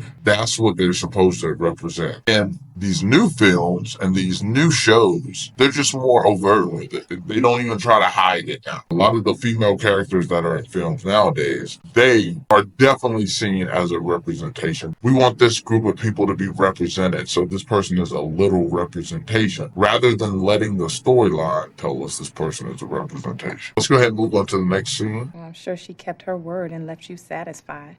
That's what you think, huh? A little after you left, I told Shawnee it was time to go, drove her ass straight home. And after she told me I was the dumbest brother in the world, I took off. I was sitting in Jason's ride with him. So you can obviously see that she didn't like that he took the girl that wrote him the note to the, and there's that pre-selection. She basically inquired of him if he got satisfied with the date, implying that Shawnee actually went through with what she said she would in the note, and he obviously showed her. So now she's sitting there telling the story of the guy because she feels obviously equal. But again, there's more to be said here. Let's go ahead and keep going. Let's go ahead and keep going. He was kissing on me and feeling on me, and it was really bugging me because I couldn't remember how many offensive boards I had in the championship. And then I guess he got sort of tired of me accidentally kneeing him in the ball. 4. What? Yeah, 4 offensive rebounds.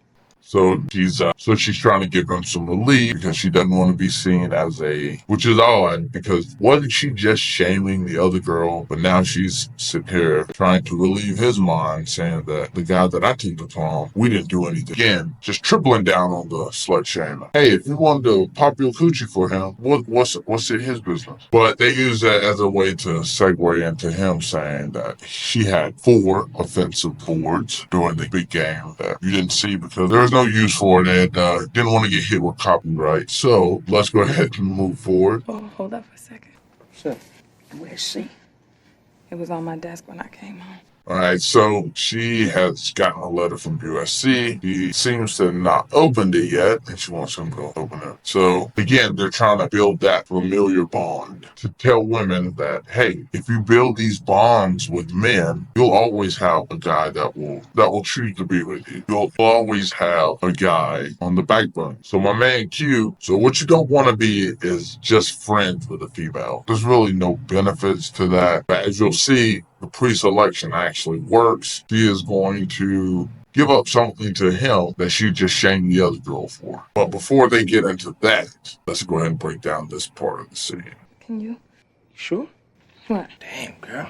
They want you. So it looks like she got in. So remember what I talked about earlier, accountability. Her behavior, although she seemed to tighten it up a little bit for the final game, that's all she had to do was tighten it up for the final game. And she got accepted into USC. So again, she feels as though there's no accountability for the choices that she made. Again, she's the representation of the modern woman. Just blame it on their sex. No accountability. And everything will work out in the end. Just like I stated earlier during my opening, women will just see this as a way in which they can not be taken account, in which women will see this in a way in which they don't have to take accountability for their choices. Guess what? I'm going too. I'm announcing it tomorrow. All right, so it looks like they both got into the same college. He is going to be announcing it because there's a big deal in which he is going to announce. But if you see, even between these two players, he is shown to be getting a lot more accolades for his play, for his ability. So they're going to frame it that way too. She's not getting any kind of view for her ability to play ball. And that is because women are not as strong physically and they're not as capable as men. And so them playing a sport, even the best of the best female, be like an average male player. Now let's go ahead and continue. Let's go ahead and wrap this scene up before we move on to our next scene. Congratulations. What was that about? I know, right?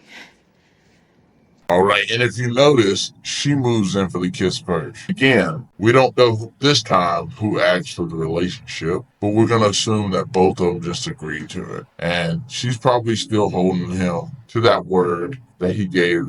And she's probably still looking at the first time he asked her out as this is just a continuation. So again, as a man, you don't need to vie for the relationship. That is what you gatekeep. Relationships, commitment. You vie for sex. Women vie for the relationship. They gatekeep sex. So she obviously wants to be with him, and he's going to get what he wants, which is them draws. But we're not going to get into that just yet. And now this next scene, they seem to have moved on to the third quarter. This is after high school. This will be college, and this film seems to be set.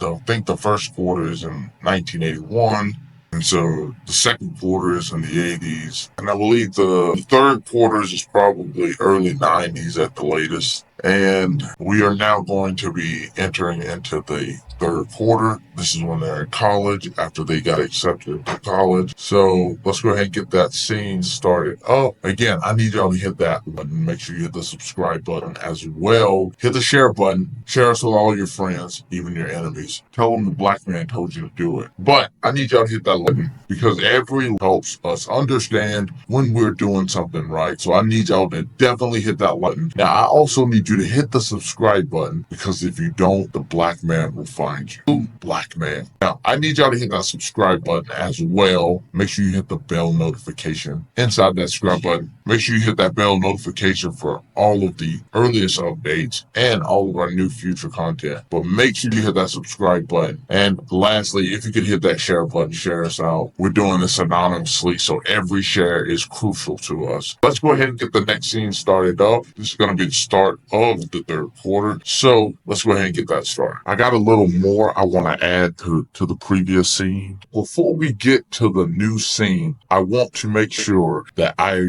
drive the point home. In the previous scene, we learned that she got accepted into USC despite not really overcoming her attitude and her behavior on the court. When she was playing ball, when she was playing basketball. I gotta enunciate it. When she was playing basketball. So we could clearly see from multiple viewpoints, Quincy, her mom, even her dad, Monica's dad and mom, they, alongside with her coach, obviously had an issue with her attitude and her behavior on the court. So that was never really cleared up because, again, it wants to show women that they don't need to take accountability for the choices that they make. Everything just worked out for them. So I just want to make sure I pointed that out before we move on. And make sure y'all like the video because you're just not going to get any kind of content like this on YouTube. Only on the FM podcast. Hit that like button. Make sure you subscribe. Let's continue. Now, again, this is in college, and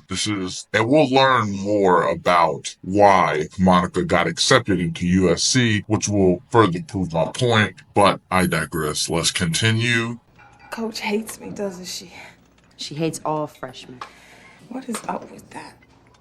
I don't take it personally. I don't think just because we play the same position, we have to compete with each other. We're teammates. All right, what you will notice immediately from that scene is that Monica is actually insecure about her abilities.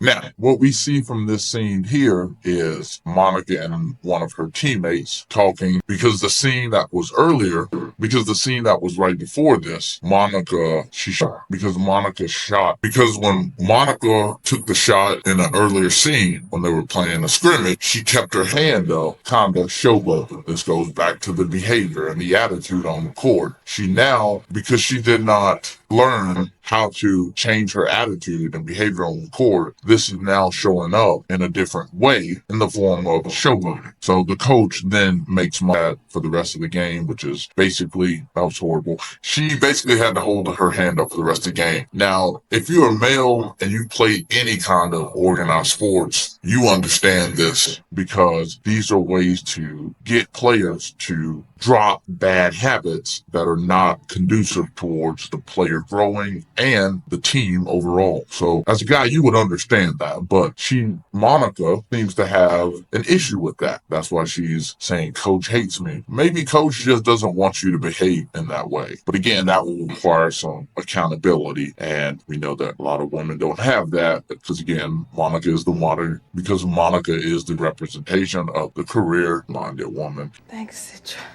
Besides, I've been the starting point the last 2 years, and ain't no way some soft-ass freshman is taking my spot. Thanks, Citra. Besides, I've been the starting point the last 2 years, and ain't no way some soft-ass freshman is taking my spot. Damn, Sid. You're all right, Fresh. Come on. All right, so you see there, that is the other point guard. That is the starting. Now we see that is the starting point guard. Her character's name is Sidra. Now we'll see her later on, and she'll have more to play in our analysis. But for the time being, Sidra is introducing Monica to the competitive nature of organized sports. And this is why women, and then we see another player, looks like a very tall girl, she's probably a center, at least for a girl. She comes and helps her out, and you see this black girl essentially giving her a look like, gonna help her out. And this is the issue with essentially women's sports, besides the physicality. They're just not as physical as males, especially in sports like basketball, but also get along. They have this let's be friends nature. No, don't put that in there. And this is the issue because they're not competitive like the males are. See, males understand that natural aggression and competitiveness, and most of these women are not comfortable with this. And that's why you see the whole issue between Caitlin Clark and Angel Reese, because that's the competitive nature. They pit you against each other. Or essentially, even though they play different roles on the team, and this is what shocked me with some of the comments from a lot of women who frankly did not understand basketball. Most women don't even know what LeBron James' position is. But if you see him, he's pitted against other players from other positions. So that argument that a lot of women made was kind of weird to me. But this is a part of why women's sports are just not as interesting and entertaining as men's sports. You add that with the physical limitations and you get lackluster sales. And that is why organizations like the WNBA has essentially been deficit since their introduction, which is so ironic. We're going to be watching the introduction to the WNBA at the end of this. So You finished your reading for econ? What did it say? Basically, it broke down how I'm gonna make mad loot in the NBA, being I'm such a limited commodity. Whatever, big head. Hey, man, you gonna take us to the Final Four? We'll see. Hope so. You do see me standing here, right? You finished your reading for econ? What did it say? It broke down how I'm gonna make mad loot in the NBA, being I'm such a limited commodity. Whatever, big head. Hey, man, you gonna take us to the Final Four? We'll see. again, we notice the insecurity of Monica. And this is the insecurity of most modern women. They seek out the higher status guys, the guys that a lot of the times have social proof, meaning these guys are pre-selected, other women desire them as well. We saw this in the earlier scenes when they were in high school. We'll see as the scene plays out, she seems to have an issue with this, just like most modern women. And my my take, most women are actually more insecure than most men because most women will comment because most women today will comment or give their opinion on how attractive a male actor or celebrity is. But if the guy in a relationship with them were to make a similar opinion about a female celebrity or a female actress, most women would have an issue with that because most women are insecure. Most women are insecure about their looks, which is why there's this rise on the emphasis. That's why there's this emphasis on social media and the negative implications that social media have on young people, more importantly, young women, because most women are already raised to be pure. Most women already have that insecurity in them. I would argue that most men aren't necessarily insecure because we have to learn to compete with other males. Most women do not learn that competition. In this movie, it's clearly uncomfortable with competition, but I don't want to keep dragging that scene out. Let's go ahead and see how this plays out. You do see me standing here, right? I can't be nice to a fan? Fine, Quincy. Hey, look, I can't help it if girls come up. You do see me standing here, right? I can't be nice to a fan? Fine, Quincy. Hey, look, I can't help it if girls come up.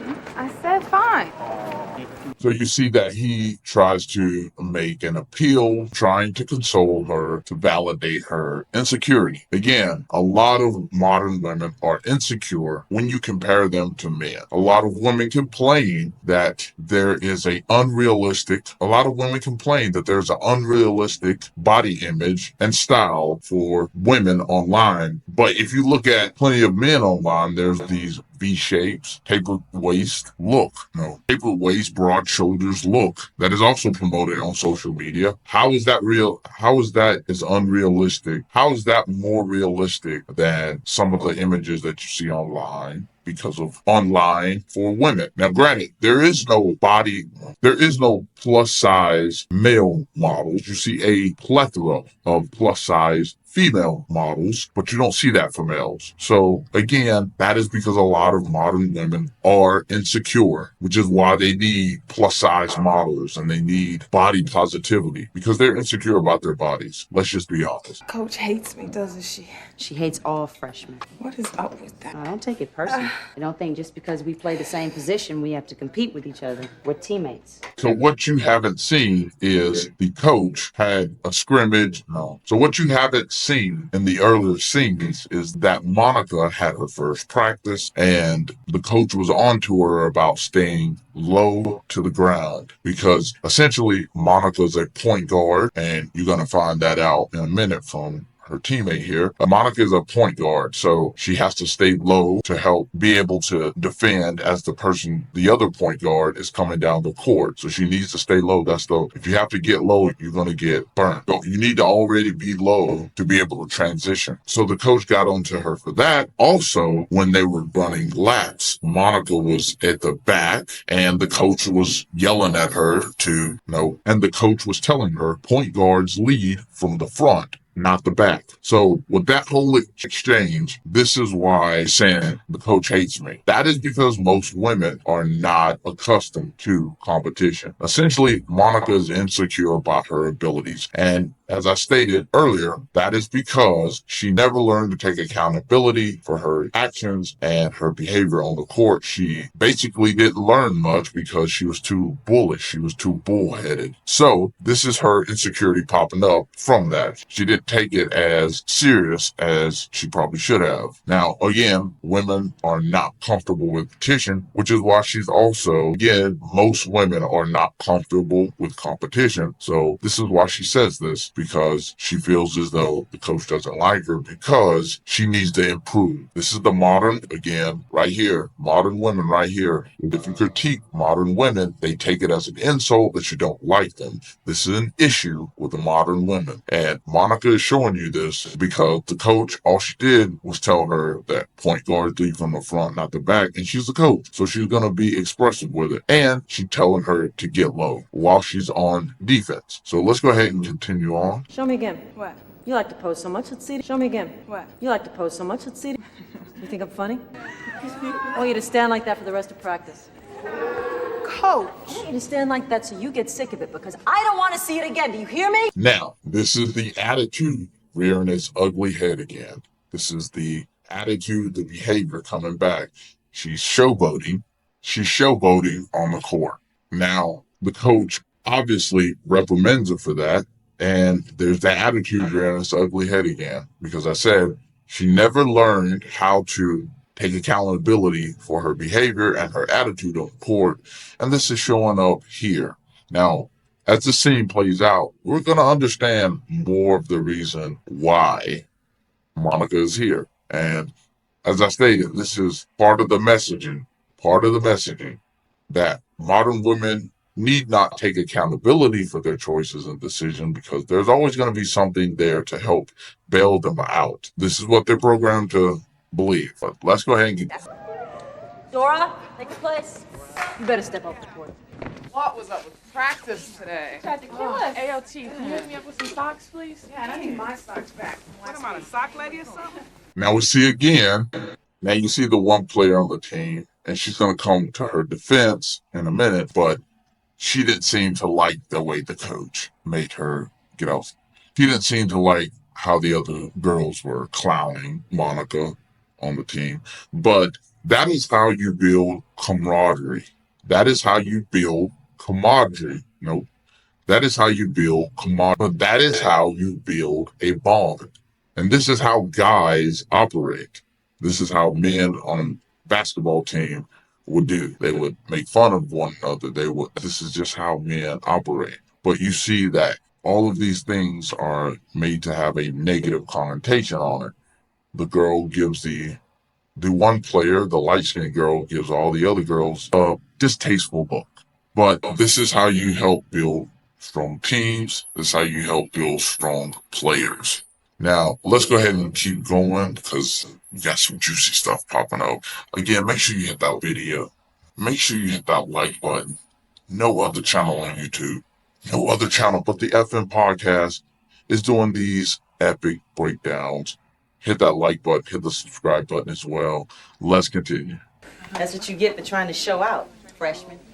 I was just playing ball. You were trying to make me look bad. Didn't have to try very hard. Girl, don't you know you just sloppy seconds? All right, before we get into this little juicy tidbit, because this girl about to put her on her ass. Now, you see, there's that attitude again. There's that attitude that Monica has when the other teammate, Sidra, does make a valid point, which is, you're just trying to make me look bad. You're trying to show out. You're trying to showboat, which is what the coach reprimanded her for, showboating. So Sidra's going to be made to seem to be the villain here, but she is actually being very objective and being truthful. Just because she has a personal vendetta or she has a personal stake in what she's possibly stating doesn't change the fact that what she's saying is obviously true. Monica was showboating. Now, for what reason, we don't know, but the coach even called her out for it and made her stand on the side for the rest of the game. But here's the attitude that Monica has. This is the unwillingness to take accountability for the choices and the decisions that she makes. I want you to notice this. This is the modern woman. She fails to take accountability for her choices. Now let's go ahead and continue because Sidra's about to fillet her. Let's go. Sidra, let it go. The only reason you here is because Tanya Randall got pregnant and decided not to come. They were done recruiting. That's code, Sid. Just thought the girl should know. Cold-blooded. Need that Dave Chappelle sound effect right there. Somewhere in there. Cold-blooded. Unity. So there's the bombshell there. So Monica didn't actually make the team on her own merit. They were done recruiting, as Sidra just stated. But because the other girl, I think it was Tanya, she got pregnant, that allowed a spot to open up. Again, as I stated, she did take accountability for her decisions. She didn't change her behavior, but yet she was still rewarded the spot on the team. And this is what modern women don't understand when it comes to dealing with men. They don't take accountability for their decisions, their choices that they make in relationships. And yet there's a guy that's going to give them a spot on his team. And they can keep going from team to team to team until they get to a certain age where it's like, oh, we're done trading. We're done trading you. We don't have any open positions. That's modern women's dilemma right there in that analogy.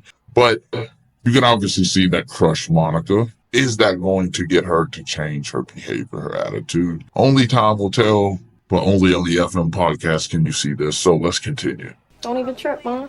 You just mad 'cause she's bow-legged. Man, forget Tanya Randall. I'm telling you, Coach wishes she was here instead of me. Don't even trip, Mom. You just mad 'cause she's bow-legged.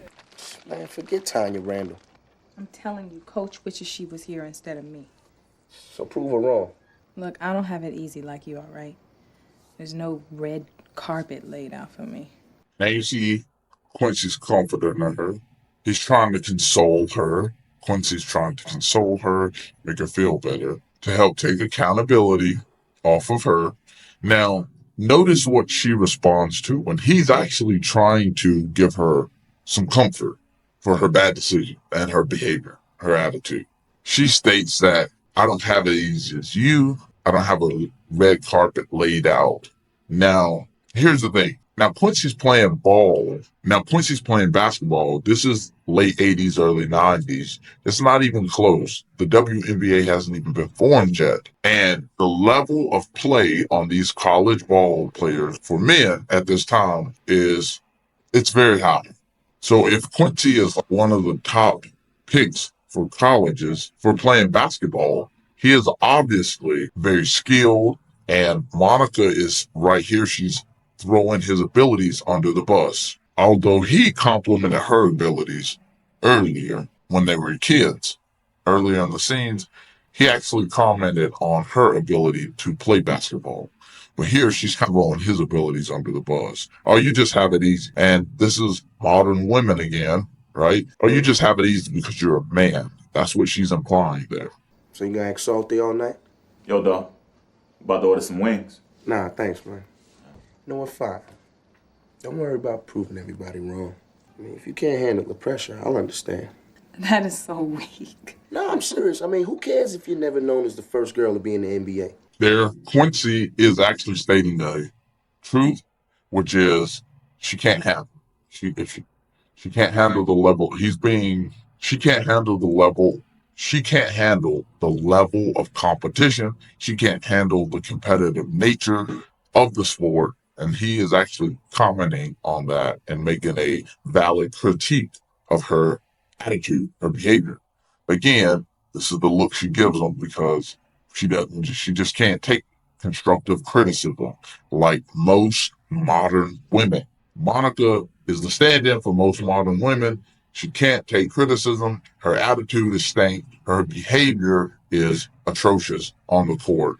And she blames it all on sex.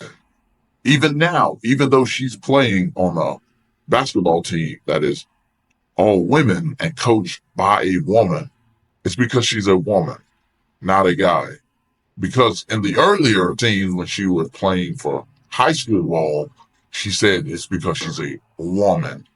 She's trying to make the argument that it's because of her sex, which is why they get onto her, even her coach. But now she's coached by a female. She's run into the same issues. This is modern women in a nutshell. Modern women in relationships.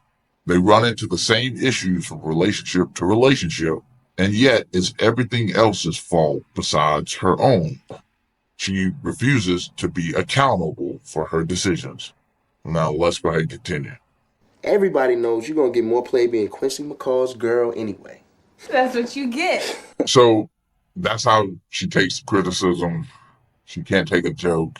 And again, being violent, pouring ice down his pants. Now, of course, it's not bad. It's not the worst thing in the world, but this is modern women in a nutshell. They lash out and then they get physical when they don't like truths being told to them. Most modern women behave in the way that Monica is behaving when it comes to basketball. This is how a lot of modern women behave in relationships as well.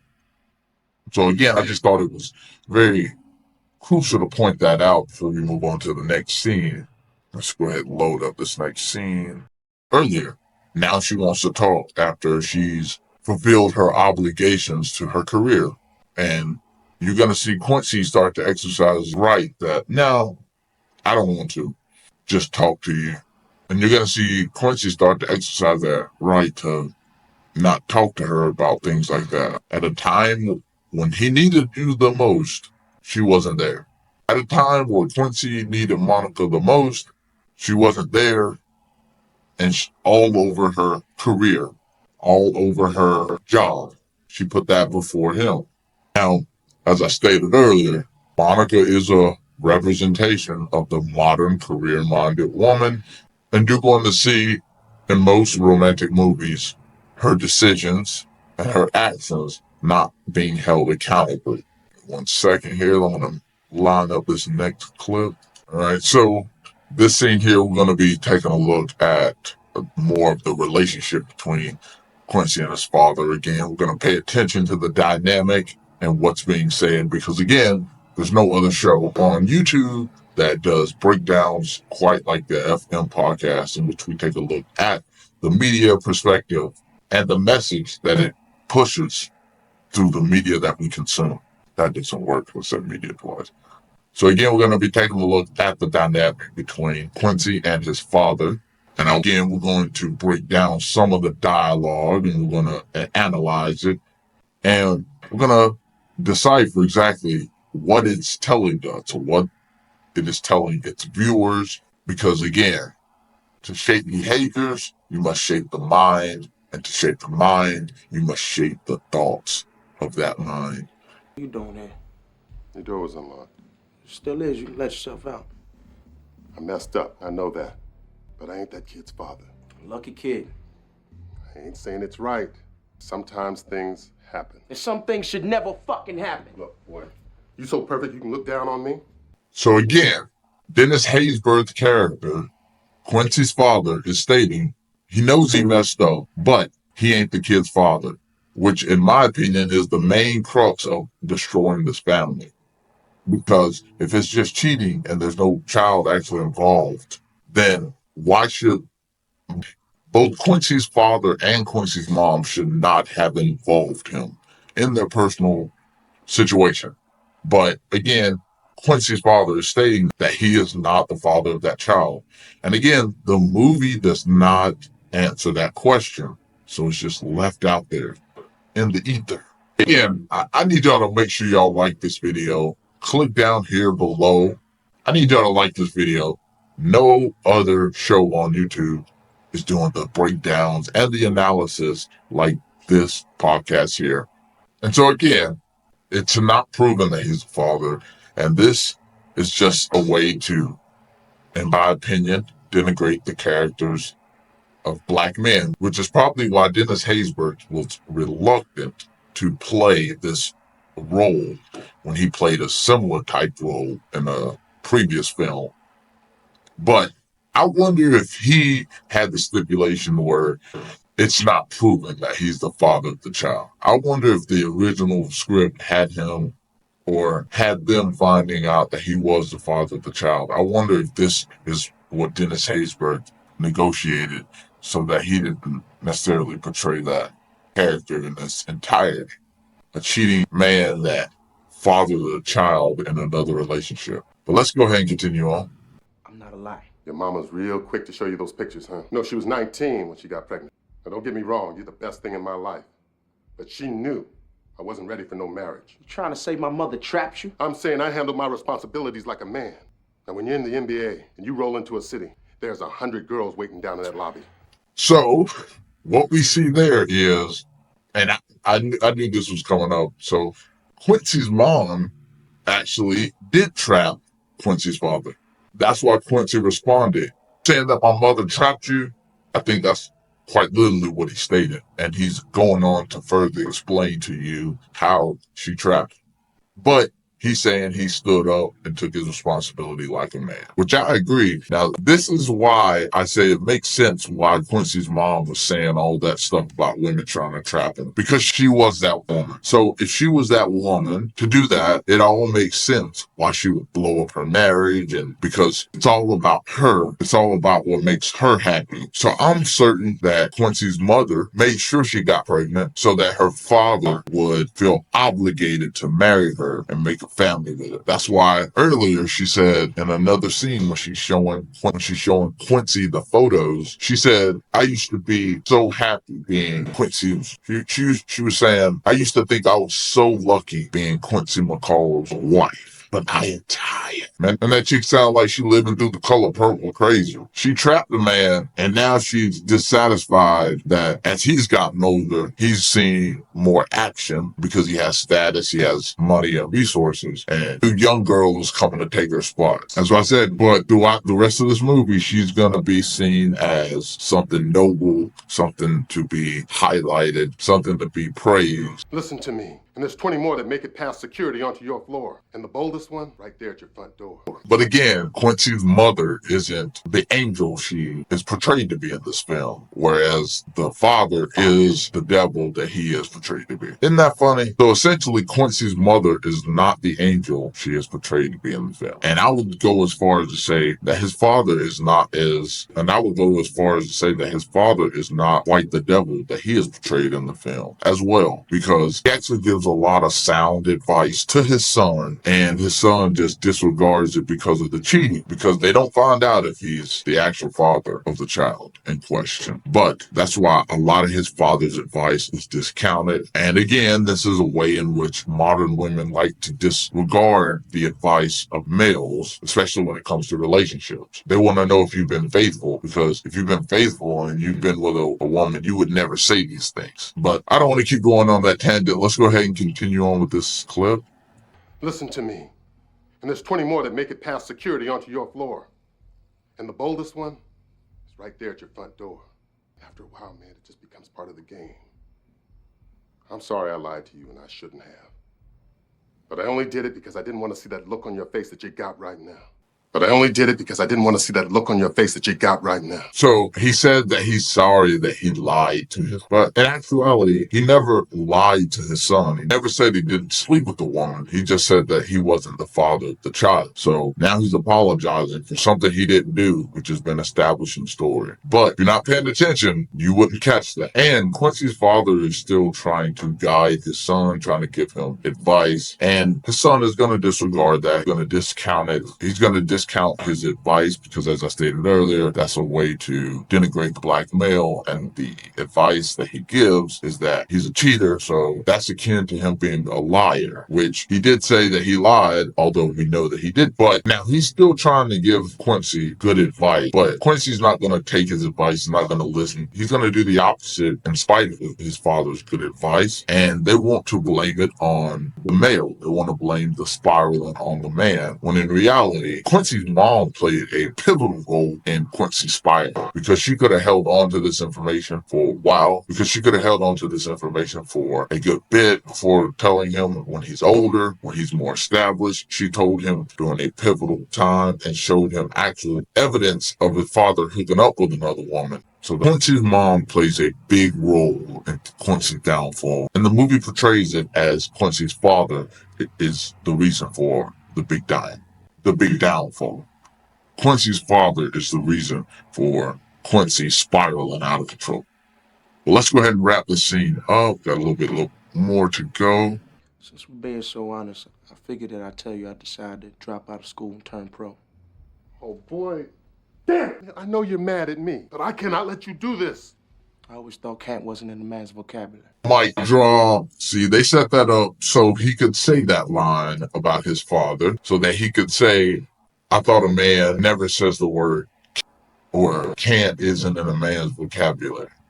So trying to turn his advice back on his father, which is obviously meant to burn his father's advice, all the advice he's given him. It's a way to portray all of the advice that Quincy's father has given him as bullshit that he just feeds his son. because that's really the only line that we hear from his father about parent. And we heard that when he was a young kid, and they made sure to bring that back around.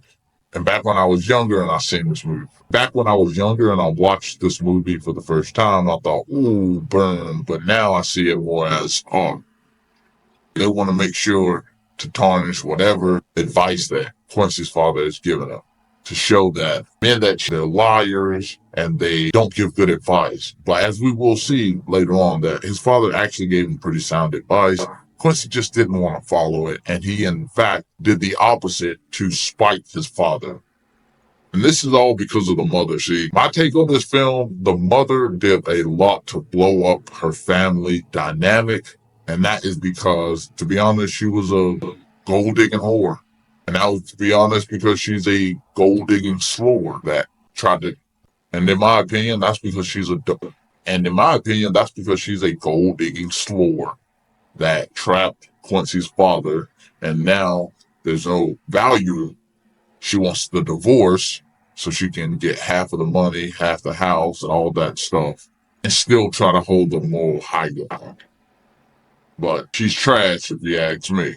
Let's go ahead and set up the next scene. We're about halfway through the movie now, so if you haven't watched, so again, if you're just tuning in, we are definitely pointing out spoilers in this movie breakdown. So if you haven't seen this movie, I'd suggest you go watch it.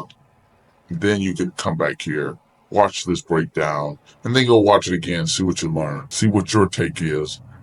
Make sure you comment below your thoughts on this video. What do you think of this topic of modern women? Comment below. What is your thoughts on modern career-minded women and their ability to take accountability for their choices?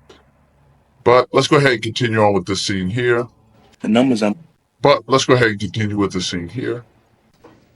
Hey, Pop, the numbers I'm putting up this year better than any other freshman. People saying I'm a definite lottery pick. Just people.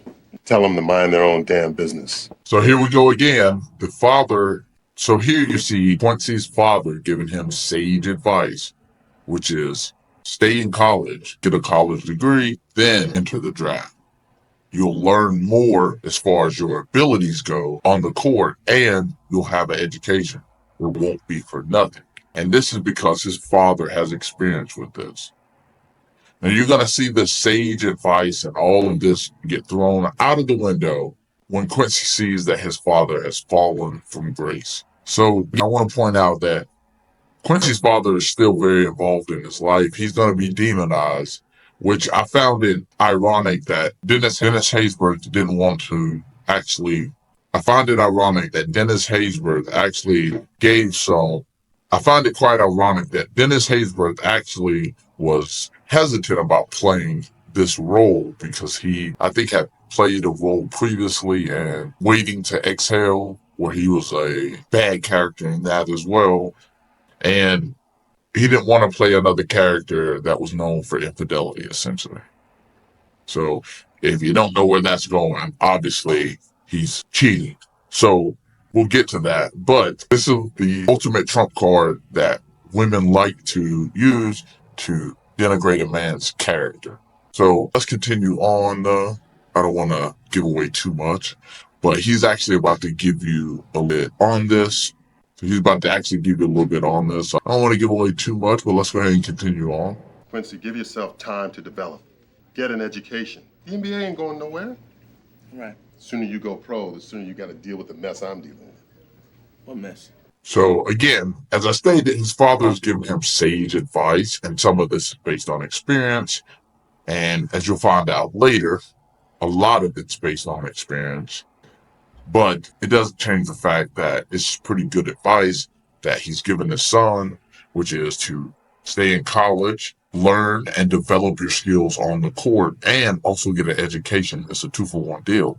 You're on a scholarship, so it's all not free, but it's free. A lot of the expenses of college is free for Quincy, even though he comes from at least a middle income family. But his father is now setting up the groundwork for what I was mentioning earlier. And I actually want to give some take on what's going on. And I actually want to give some take on what Quincy's father's mentioned that's not really explained well in the movie. So I want to give a little bit of insight after Quincy speaks.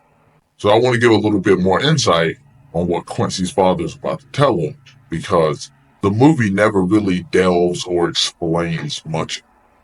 The movie never really delves into or explains much of what his father is about to say. And maybe that's what Dennis Haysbert wanted. So, yeah, I don't want to get too ahead of myself. Let's go ahead and continue the breakdown. There's this thing out there, this paternity suit. What? Some girl that's been hanging on at every party. Now I'm supposed to be her baby's daddy. I told your mom I wanted to be the one to tell you. Tell me what? I just told you.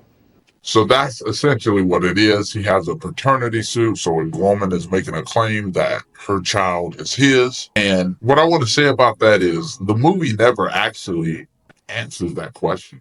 So the catalyst that they're going to use for Quincy's downfall, essentially, is something that's never actually proven. It's just meant to paint the guy as a cheater. It's just meant to say that, hey, he's a cheater. So all of his advice, all of it means nothing because he's a cheater. And this is what a lot of modern women like to do as well, especially when you're giving relationship advice. If you're a man and you're talking about relationships, women love to bring that back around to cheating, because then that's the way to discredit all of your advice that you're giving. And this goes back into what I said earlier. That's how insecure women are, because most of them have been cheated on. Because a lot of them have been cheated on, so they're insecure. They display that insecurity onto others. But let's go ahead and continue. We got a few more seconds on this clip. It's not true, is it? You got the balls to ask me that? I'm sorry. You need to hear me say it. I'll say it. It's not true. So I want y'all to pay attention to that scene, because Quincy's going to use that later to discredit his father and his advice, because he's basically saying that his father lied to him, that he was not truthful. But again, the movie doesn't actually explain if that child is actually his. There's no indication in the movie that it's actually his, which is kind of odd. But when his father says that, we don't know if it's true or not. Maybe he's actually being truthful. Maybe the woman is making a wrongful paternity suit, and he isn't the father. But yes, he did sleep with her. Again, just to paint him as a cheater. But that goes back into what he was saying.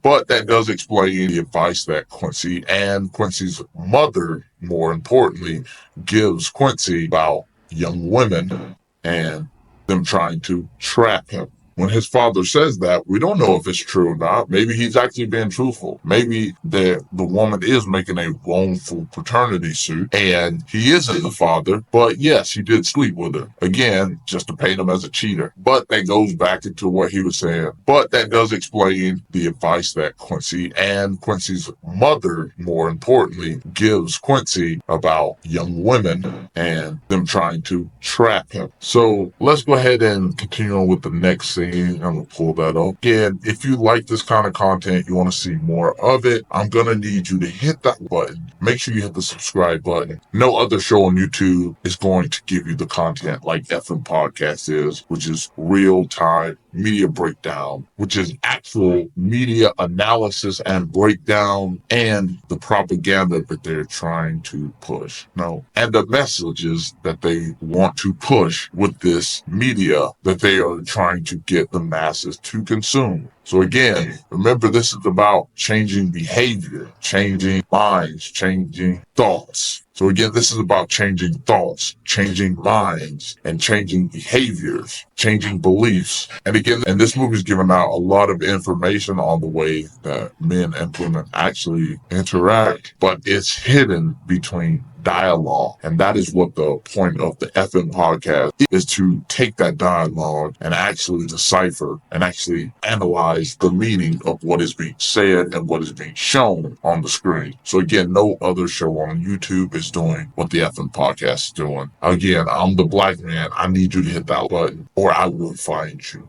Next clip, please. It's about Dad. I guess he talked to you.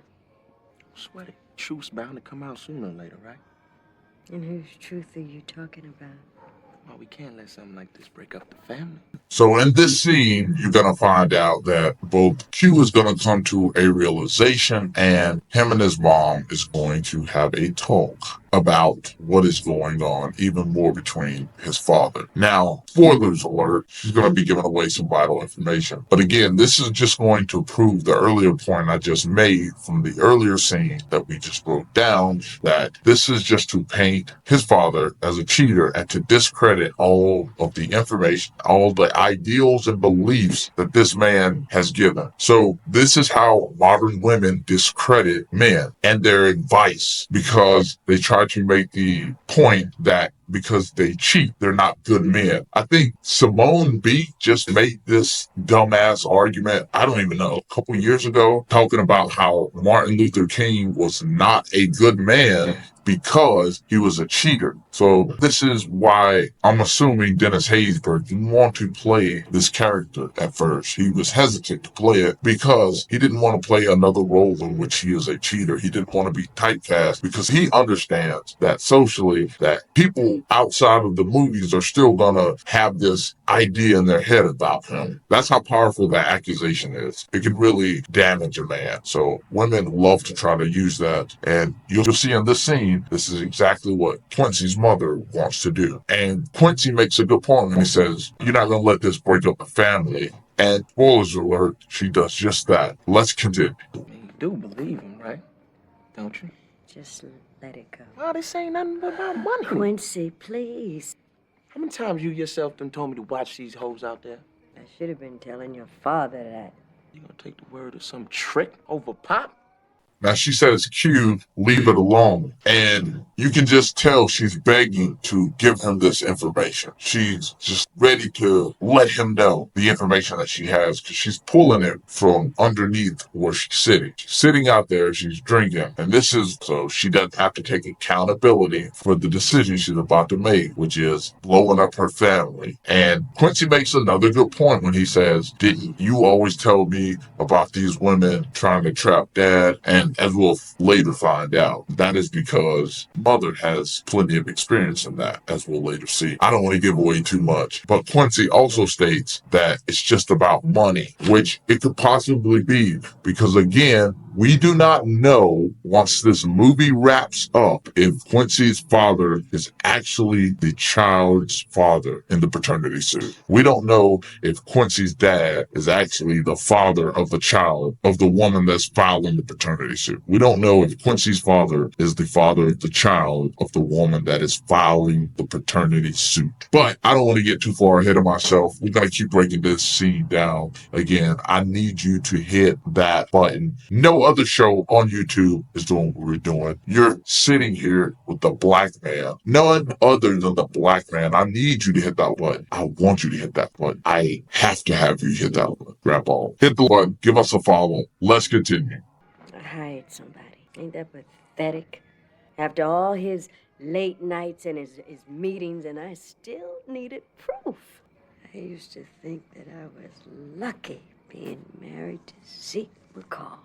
You were lucky, and you just blew it all up. You just blew up her family, because what do you think that's going to do to the son? She didn't have to show him those pictures. She could have just said that I have proof. I got proof. I hired a lawyer. They got pictures. She's showing him the actual proof that her father cheated. Not the proof that her father is the child. Not the proof that she has actual proof. Yes, she has proof showing that her father. Yes, she has proof showing that Quincy's father is a cheater, possibly. But she does not have proof that Quincy's father is the father of the child in the paternity suit. That we do not find out by the end of this movie. Now, this is a side note from the modern woman aspect, because this is primarily focused on Quincy's life. So we're looking at Quincy's, because this is going to impact Monica. And you need to understand why this is happening and how that's going to impact Monica. But I don't want to keep going on too long. Here she decides to blow the marriage up, and she notes on how lucky she was to be married to Quincy McCall. Yes, you're lucky, because we will find out later she does not have a clean past. But this is, again, well, you got to protect the black woman's image, right? You got to put it in a good light. But media is fine denigrating the black man's image. And there's reasons for that. Too long to even go on a tangent for this episode, but if I get enough comments below or likes on this video, I could definitely do a breakdown of why that is. But let's go ahead and continue. There's that sympathy. Now she's crying because she's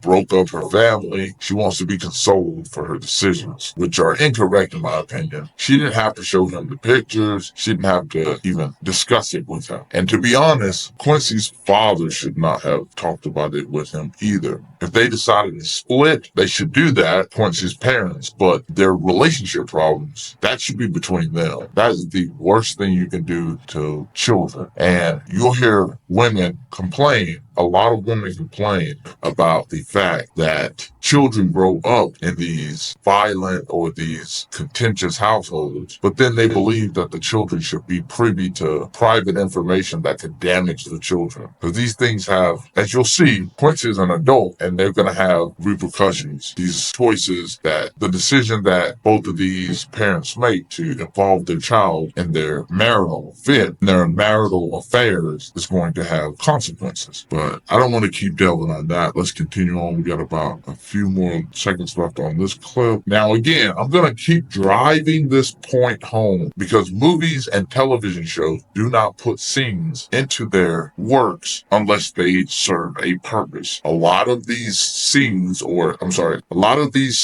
and a lot of these stills, because a lot of these scenes cost thousands, if not hundreds of thousands, and sometimes possibly millions of dollars to have. So we focus on her face and you can see that she had tears in her eyes, but they weren't still coming down. She was looking straight ahead. She was fine destroying her relationship and her marriage. And that's because you're going to see, that's because she is, and you're going to see later, that's because she has her own dirty history and she has ulterior motives, which is why she was fine with blowing up her family and the dynamic between her son and his father. And you will see this in a lot of television shows and movies today, the breaking up of the black man and the black son.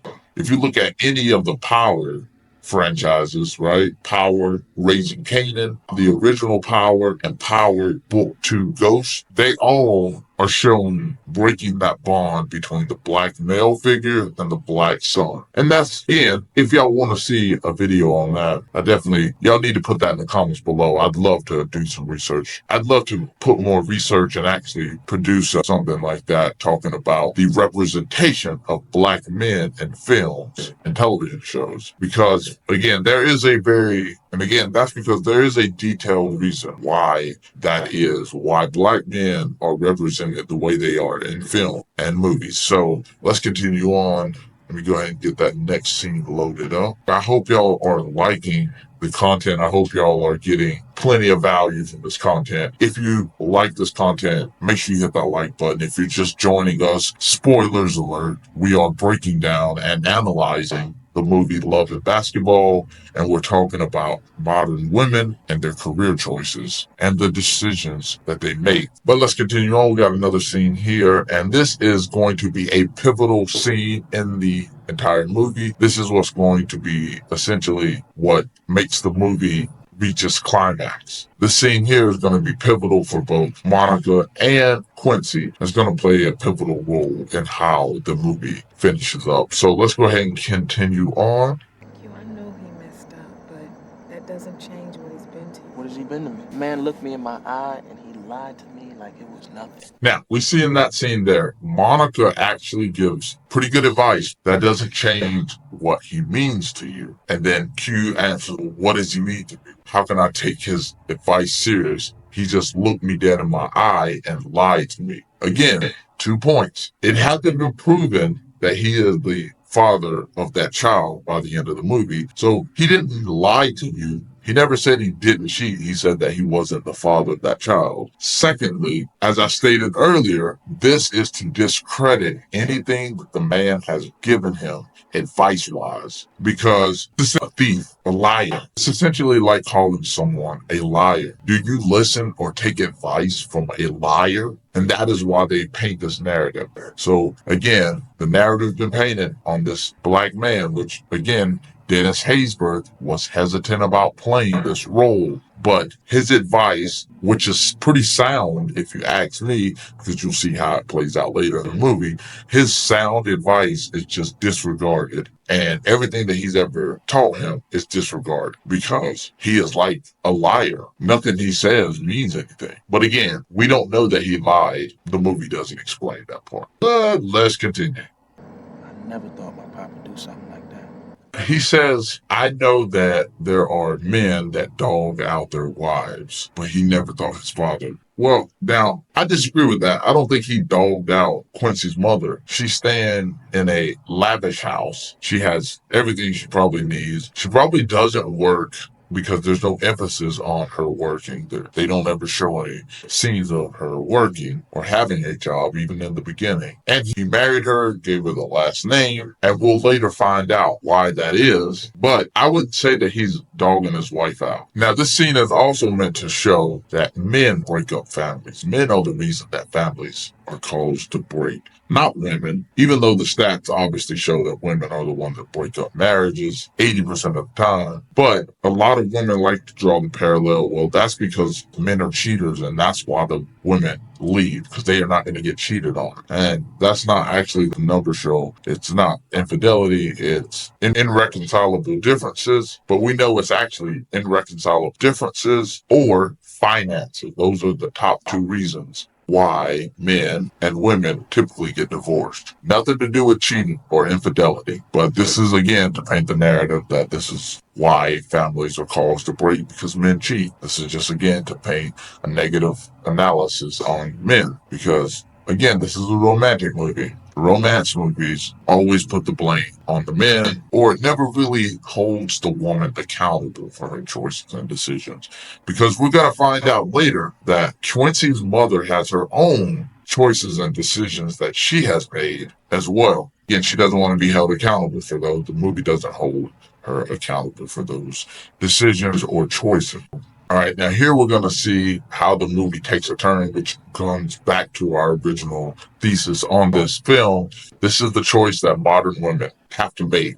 And like most modern women, Monica is going to make a choice that is going to be Monica is going to make a choice that's going to be contrary to what she should make, which is she should stay with him and try to console him because at the time, the WNBA hadn't been formed. And there are probably thousands of women in the United States at the time that played college ball, if not hundreds of thousands. And her Monica to be picked would be pretty slim still. Probably not as slim as men, but it doesn't matter. She's a lot of women that she'd have to compete against. And as we've seen, Monica doesn't like competition. But again, she's going to make the choice like most modern women. I got to think about my career first. And we're going to watch her try and deal with the consequences of that decision. Now let's go ahead and keep playing. We got a little bit longer left. Why not?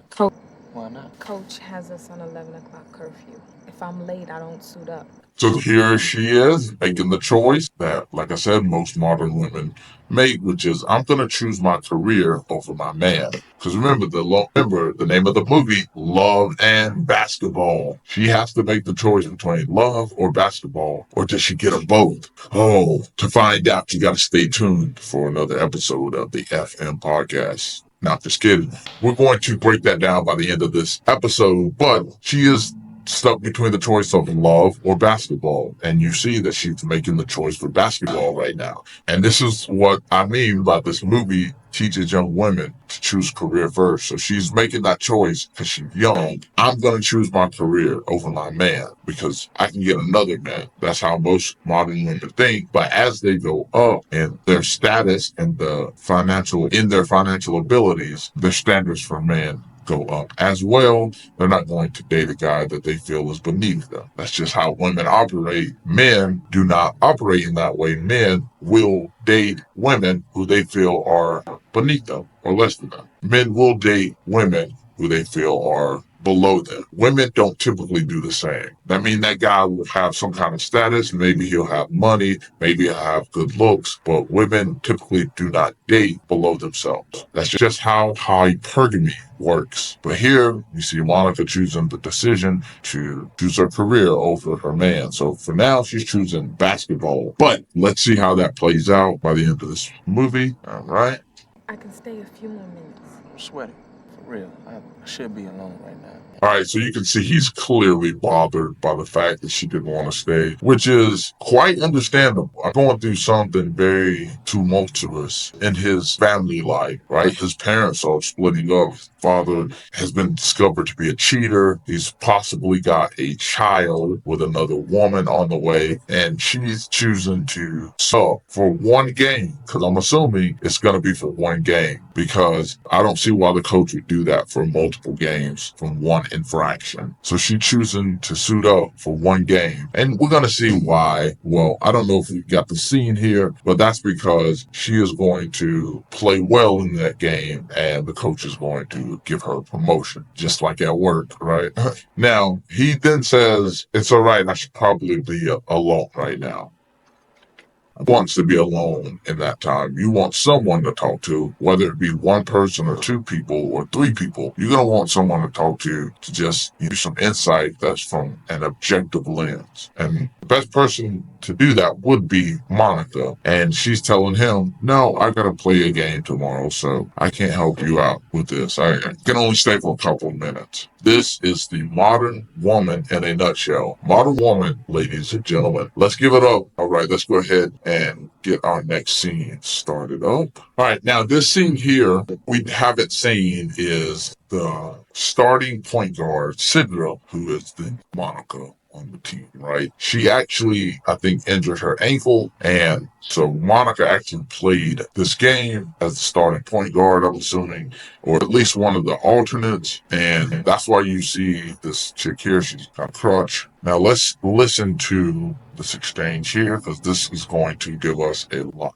of value. Now remember, there's no other show on YouTube that's going to give you this type of content. So I need you to hit that subscribe button. Make sure you hit the like button as well, but definitely hit that subscribe button. Give us a follow. Share us to your friends, your enemies, people you don't like. Just get us out there. We're trying to grow this channel, and every subscribe helps. So hit that subscribe button at the FM Podcast. I'm your host, of course, the Black Man, and the Black Man is ready to investigate more scenes. Let's get Monica. So you notice one of the girls said, is she pregnant? But this scene is made to obviously be a reprimand of Monica, but the coach is actually going to compliment her for her ability in the game they just played, because Monica needed to learn to take a charge, and eventually she was able to pull it off in the game, and this is what the coach is going to compliment her on. Again, I want you to notice what it focuses on before the coach sits down, which is the coach has a picture of her son, it looked like. So it's actually sitting here trying to demonstrate, well, here is a career woman that has a child. As we know from the stats, at midlife, between a third and a half of all successful career women in the U.S. do not have children, but here it is. They want to put that message out there. Yes, you can still have children, a family, and a successful career. This is what this movie wants to push, and it's going to be shown in Monica's character as well, as we'll later find out. But I just wanted to focus on that because, again, it didn't have to show that scene. Remember, each scene that they show can cost thousands to hundreds of thousands of dollars per scene. So they put it in there for a specific reason.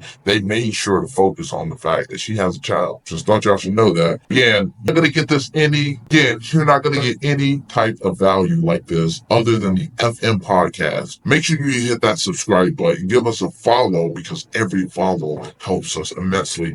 Every subscription lets us know that we are on the right path, that we are pushing the kind of content that the masses want to see, which is you if you're watching this video. But if you have critiques, make sure you comment below. What do you think of my breakdowns? What do you think of the show? Where do you think we can improve? We are always willing to take constructive criticism, to give you better content, to give you better value. So again, hit that subscribe button, hit the like button as well. Make sure you give us a subscribe. Let's continue. You could have given up after you threw that ball away, but you kept your head. You showed real heart. Thanks, Coach. We've got a final games against Oregon and Oregon State, and I want to shake things up a bit, so I'm starting you at point again. But So this is supposed to be the part of the movie where Monica has evolved. She's learned because there was a whole montage of her learning how to play better. She was like ball. She was training more. Now we didn't do that breakdown because I think the type of video analysis that we do here on the Anime Podcast. But again, no addressing her behavior or her attitude on the court, but it just addressed her skills. If she got her skills up, then opportunities will open up for her. And this is one of those opportunities because she learned how to take a charge against a bigger player, which allowed for her to be able to prevent the other team from scoring the final points, which allowed them to win. This is what the coach is complimenting her on. But nothing to do with her showboating behavior, her attitude, which is what the coach initially pulled her to the side for. So you see the difference. She's rewarding her for her physical capabilities on the court, which that's why you recruited her, but no addressing her attitude or her behavior. So again, proving the point that modern women do not learn to take accountability, and this is shown to them in the movies and the TV shows they consume. And this is illustrated to them in the movies and the TV shows they consume. Tells them that they don't need to take accountability for their actions or their choices, their decisions, any of that, their behaviors, none of it. They don't need to take accountability for it. But I don't want to get bogged down. Let's continue on, hear what the coach has to say. I thought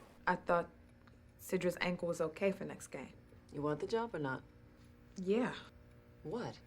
It just seems like you're always riding me. So we see here that she gets that promotion to starting point guard for, I think, at least the next couple of games. Now, that's because the movie had to show that direct correlation between her making the conscious choice to disregard her man and to make curfew so she could play for this game, which gave her that promotion, which also is giving her accolades from the coach for, again, her physical prowess, but not her attitude or her behavior. So some might be like, well, she attitude towards not losing the game, she didn't give up. Well, yeah, playing the game, that's part of, you just don't give up after a ball is stolen from you or a turnover made. You don't give up and keep playing. And if we're applauding her for that, I don't know what we're doing. I thought she played college level ball. But anyway, they had to show that direct correlation between her abiding by curfew and her getting this promotion. So let's go ahead and wrap up this scene here, and then we're going to got a little bit more to break down. You think I go horse for a player with no potential? When I ignore you, then you worry. So we hear her say that, well, I thought you didn't like me. Again, showing her insecurity, which I mentioned earlier. And the coach gives a great response, which is, you think I go horse for a player that has no potential. And I think that men, when they play sports and they're competitive like this, they naturally understand that men being rough on us or coaches being rough on us is meant to inspire us to overcome adversity. Men instinctively understand this. Women, or at least most women, have an issue with this in competition, which is why most women say, oh, I don't compete with any other females. Little definition of competition. Only, especially since women claim, well, we want a guy where we're the only girl. There's only one. Well, that's competition then, stupid. If this guy can only pick one girl and these other girls are attracted to him, you have to beat them out to get with them. Well, then that's just not the guy for me. Doesn't change the fact that that's still competition. So again,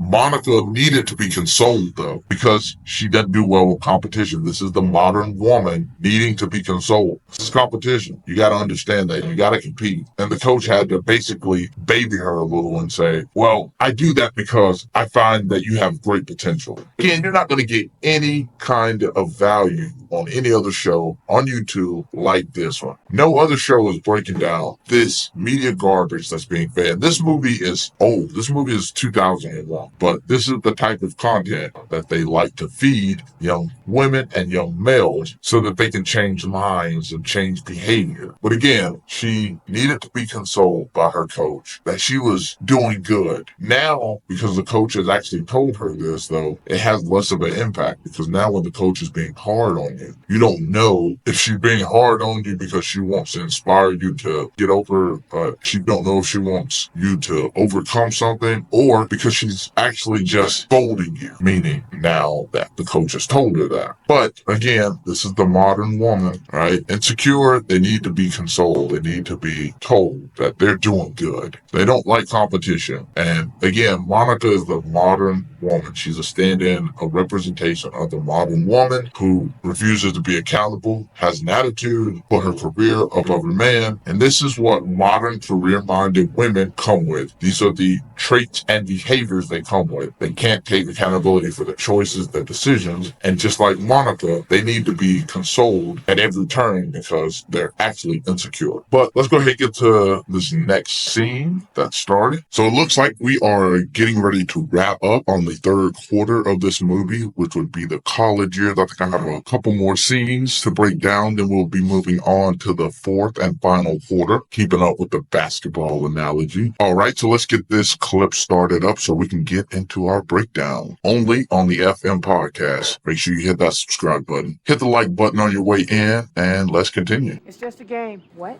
Every time you lose, you get this attitude, but it is just a game. Debbie Key? So we see there, Monica's mother tries to impart some wisdom to her daughter, talking about it's just a game, because she thinks it's about basketball, because this is, again, Monica is a modern woman. She is the opposite of her mother, a traditional woman. So the mother assumed it's about your career. It's about basketball, because that's all you focus on, your career. And what's ironic is, had Monica just explained to her that it was about relationship issues, her mother could have actually imparted some good wisdom onto her. Her mother could have actually helped her get through that situation. But again, she's the modern woman and she can do it on her own, right? She can do it all. And this is what I mean by when I say romantic movies and romantic comedies. They give this false perception to women that everything's going to work out because love is meant to find you, because nothing is stronger than love. I know there are a few things I think that are pretty stronger than love, possibly hate. But we don't want to get into that. Let's go ahead and continue on. Can we talk to your new girlfriend? Look, I took the hoe to Burger King. Cheap date. You shared time for me. So you messed around to prove a point? What'd I just say? No, you got your head so far up your ass, it took a cheap date for you to notice me.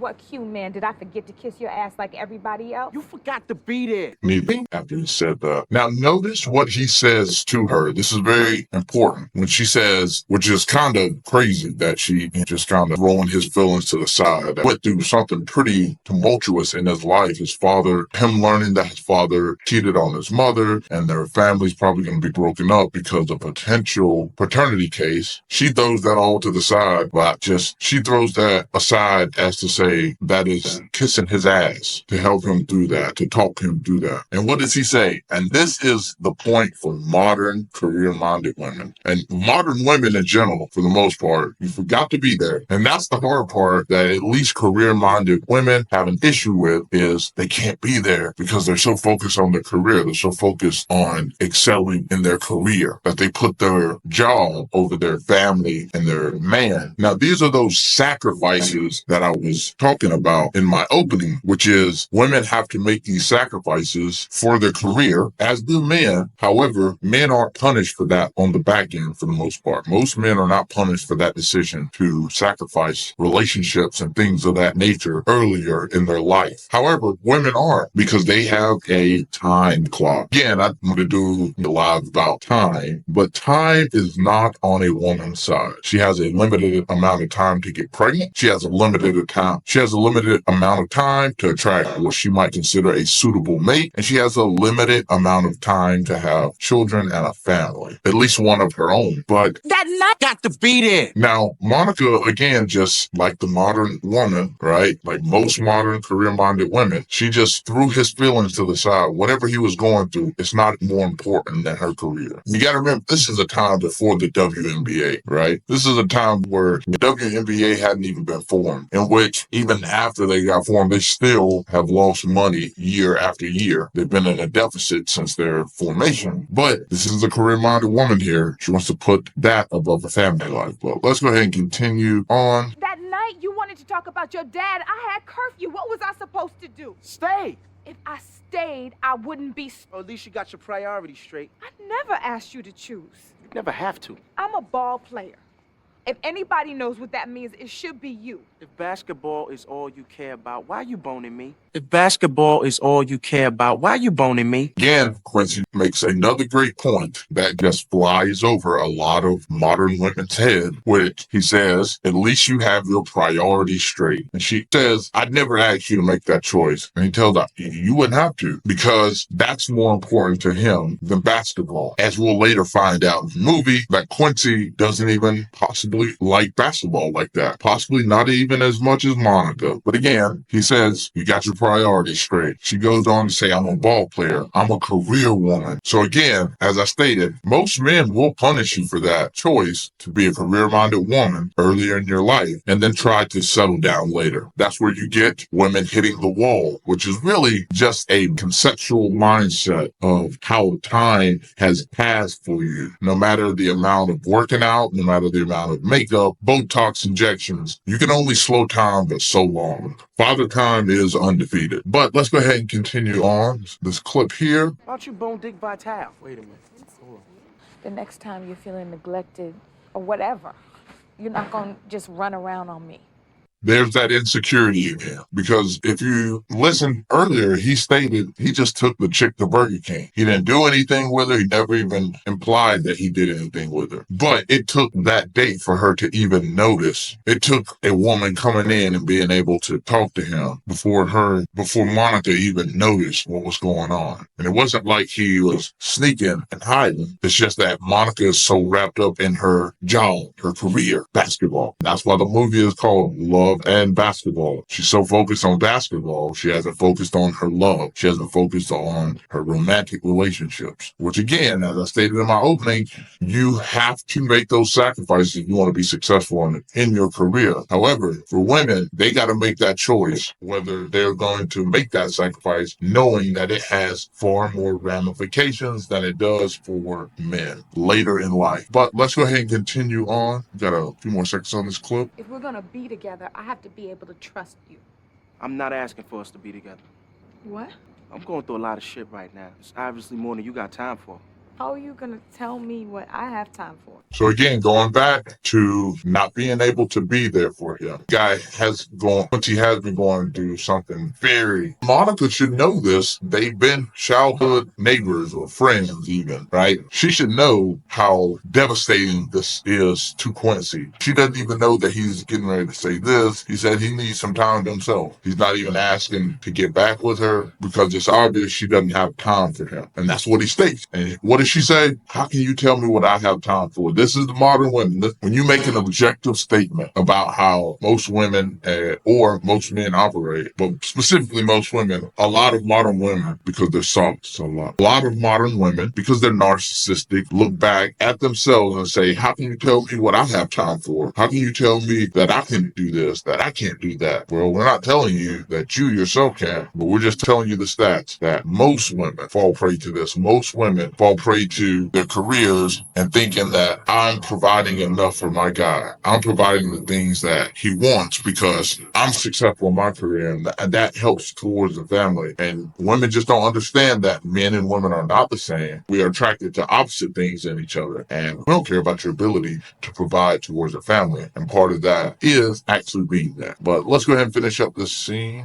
Whatever I did, we can fix it. You don't think so? Look, I'm entering a draft. What? I'm going pro. And who knows where I'm gonna end up? When did you decide all this? A few days ago. All right, now see there? She is almost begging him to come back. She doesn't want him to leave. She's like, whatever I did, we can fix it. So that's that's a verbal admission that she is the cause of this relationship coming to an end. She knows that she hasn't been there for him. And had the roles been reversed, if this was happening to her, women would be up in arms saying, most women would be pissed if the guy is not trying trying to help her through it. They call him all kind of names, an asshole, dick, whatever you want to call it, whatever explicit, whatever word you want to call it. They call him every name but a child of God. No, they call him every name under the sun. So again, he's saying that you don't have time for me and this isn't going to work because he wants to enter into the draft. Basically, I told you, spite his father's advice and not continue to finish, because he wants to spite his father's advice and not continue in finishing college and actually enter into the draft. And so he's showing her, you won't have time for me because I have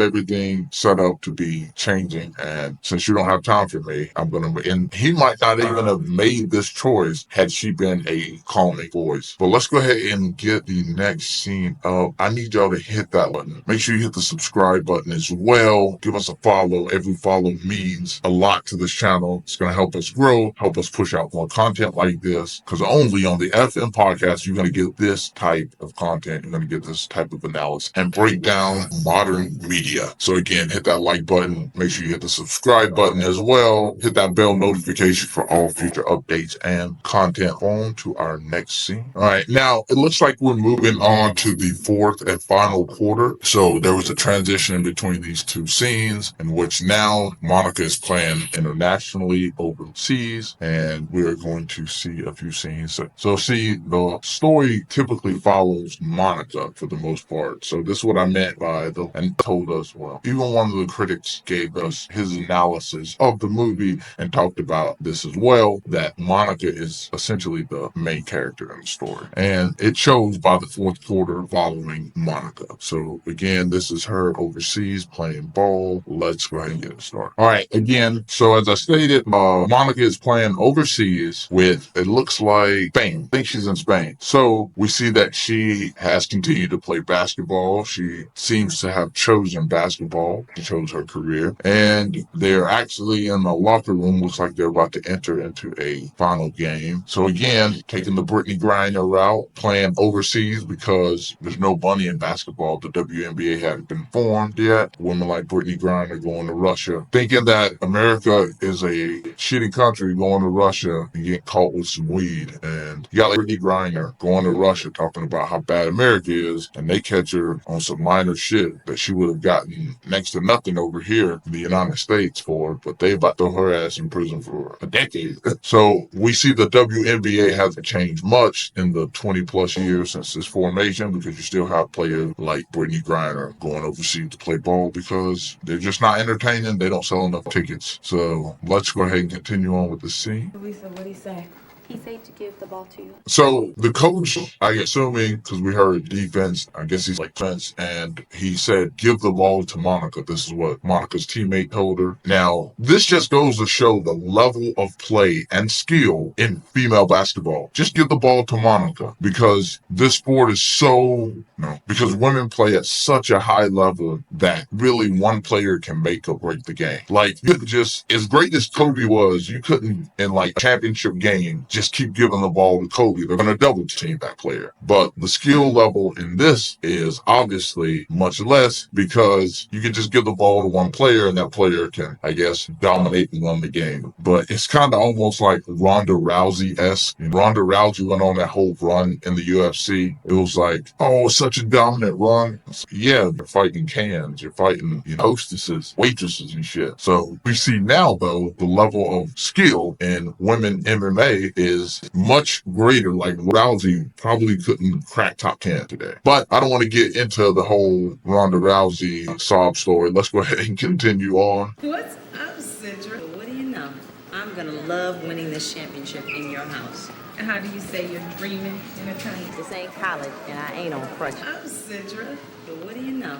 I'm gonna love winning this championship in your house. So again, you see Sidra comes back into play. So they actually seem to be on pretty good terms now. But she is playing ball overseas. And as she'll explain later, as part of the reasoning to continue to play ball overseas, because when her and Monica have this discussion later in the scene we're going to break down, we see why she chooses to play ball overseas. And it's essentially the same reason that women today play basketball. As I stated with Brittany Griner, they get paid less because they are not as entertaining. They don't sell tickets. They don't draw the viewership. Now we'll see after this year with the whole Caitlin Clark and Angel Reese and that whole debacle, but it's going to be pretty much nothing. Women are not going to continue in mass to watch basketball because most women don't even watch male basketball. A lot of women, they say they watch it, but they don't understand the rules. They don't understand sometimes plays. And I've noticed this on Twitter with arguments on, I've noticed this on X, a lot of women making an argument on, of course, race or some bullshit. But I don't want to keep going on that. Let's continue on. How do you say you're dreaming in a train? This ain't college, and I ain't on crutches. What's up, Sidra? But what do you know? I'm gonna love winning this championship in your house. How do you say you're dreaming in a train?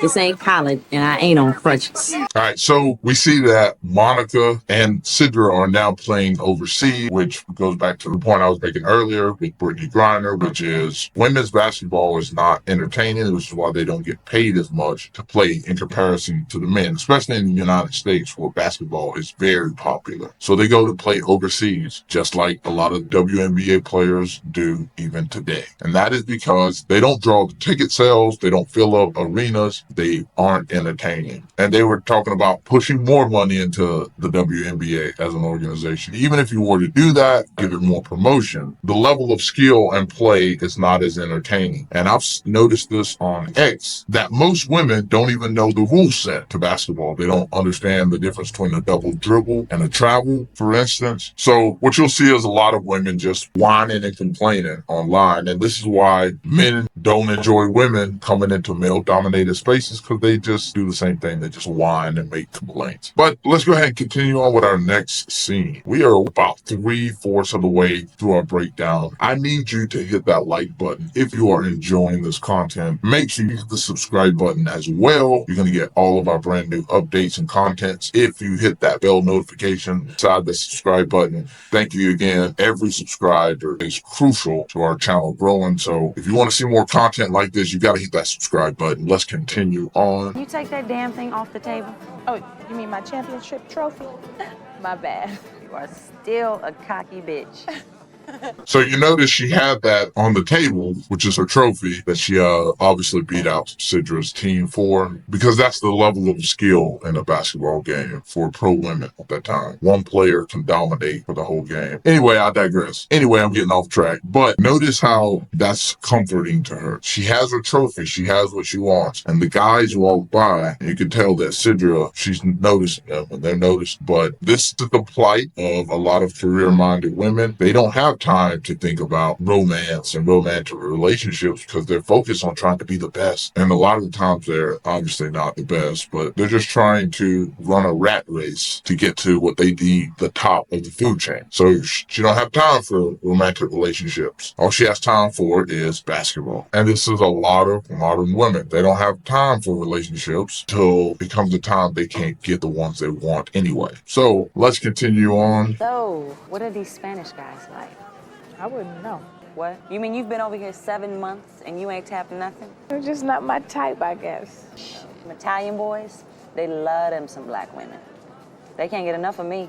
All right, so what we notice in that scene is Monica can't seem to enjoy the success of her accomplishments. She can't seem to enjoy being an accomplished ball player. She can't seem to enjoy that success because she's obviously thinking about Quincy and that relationship. And this is the issue with a lot of modern women. Can't seem to really enjoy their success because they want more than just success. They want successful relationships with it. And again, that's what we learned in the stats earlier that we covered, is that as women age and they become more successful, they have a limited shrinking pool, whereas men, they're able to reach down into a younger pool of women, and women are not for a serious relationship. Because you got a lot of women like, I got 20-year-olds all over. Yeah, but they want you for a relationship. This is an issue with a lot of women, which is they think that sex and relationships are synonymous. That's because today, a lot of women, they feel as though they're in relationships the moment they have sex with guys. And and a lot of women are having sex nowadays. So a lot of women are having a lot more sex. They feel like they can get those relationships with those guys just because they're having sex with them. This is a common misconception that women have, at least most women. They conflate the two, sex and relationship, or sexual value and relationship value. Just because a guy will sleep with you and have sex with you does not mean that he'll enter into a relationship with you, willingly at least. And that is because most women don't understand that they cannot have sex with a guy that they don't actually like or at least respect in some way. Maybe the guy's an asshole, but he owns his own business, he runs a company. So women lay down with men they in some form respect. Whereas most men, they'll lay down with women they don't even like. And this is why women can't understand the conflation of those two. That's why they see sexual value as relationship value, because they're looking at it from a female lens. Well, if I can get sex with this guy, that means that I would enter into the relationship with him. So this is how it works for guys too. If he's willing to have sex with me, he's willing to be in a relationship with me. And that's not true. So let's continue on though. I don't want to go too much of a tangent. Do you ever think about going back? Sometimes. But what's the alternative? Not playing?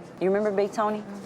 Last year, and now she works at some bookstore. Now, Cidra's making the point that we were talking about earlier, which is there's no money to be made in the United States. That's why when Monica asked Cidra the question of, you ever think about quitting, she told her the story about Big Tony, which was centered, I think she was the big tall black girl on Monica and Cidra's teammate. On Monica and Cidra's team, she was one of their teammates. And Cidra said she quit, and now she's working at a bookstore because there's no money to be made in basketball. And even once the WNBA was formed, a lot of those same women, like Brittany Griner, go overseas to play in the offseason because they don't make enough money. And that's because they try to compare it with men's basketball, but they're not the same. And most women do not understand this today. Men and women are not the same. And so our physical, all that difference comes from our physical attributes and abilities. And so you're talking about watching a sport in which that's heavily required, or they heavily rely on physical capability. You know, they run up a court quickly, fast, on and defense. So, of course, they don't make a lot of money in comparison to men because they're not as exciting and entertaining. And then a lot of women, as I stated earlier, if they do go to men's professional basketball games, it's not as though they know much about the game or they care much about the game. It's because of the experience of going. So, let's go ahead and finish out this scene before we move on. I don't want to, I'll talk you to death here. I mean, look at it. They treat us like Hollywood stars over here. We just played in the championship game. It doesn't get much sweeter than this. Notice what Cidra says. They treat us like rock stars over here. So, of course, they want to stay over there and play ball because she gets money. People actually know her. They actually care about them over there versus possibly in the United States. And I would make that argument even after the WNBA formed because most women couldn't name you a couple players. Most women couldn't name you 5 WNBA players outside of Angel Reese and Caitlin Clark, or any of the new incoming class, because there's a big emphasis on this year's WNBA because they want to try to make the biggest splash based off that rivalry between Caitlin Clark and Angel Reese. So even when women eyes on the sport, it still devolves into drama because most women that you see online they're not arguing over play or they're not skill play or how great a play was or arguing versus another play. They're arguing about comparing other players to each other and how they're viewed. This is what basketball isn't going to do. All this renewed attention because even when women have eyes on the sport, they're more drama in the sport versus the actual skill level of play. And that is because the skill level of play in women's professional basketball would be equivalent to a great high school basketball team, right? A 4A high school basketball team, I feel, would dominate any assortment of WNBA players put together on a team. I'm willing to bet that. But I don't want to get too bogged down on that. Let's go ahead and continue on with our next scene. We got another pivotal scene here with Quincy that I want to get into. Yeah, I need you to hit that like button. I really do. You know how much we put into the show just for your enjoyment. I wear this mask for hours for your enjoyment. I need you to hit that like button. I need you to hit that subscribe button if you want want to see more content like this, you want to see more breakdowns, more media analysis, just like this, I need you to hit that subscribe button. Make sure you hit the bell notification. You're going to get all of our brand new updates. And make sure you like the video on your way in, and let's continue. Nona, how is it? Not great. What is that? Not great. He tore his ACL.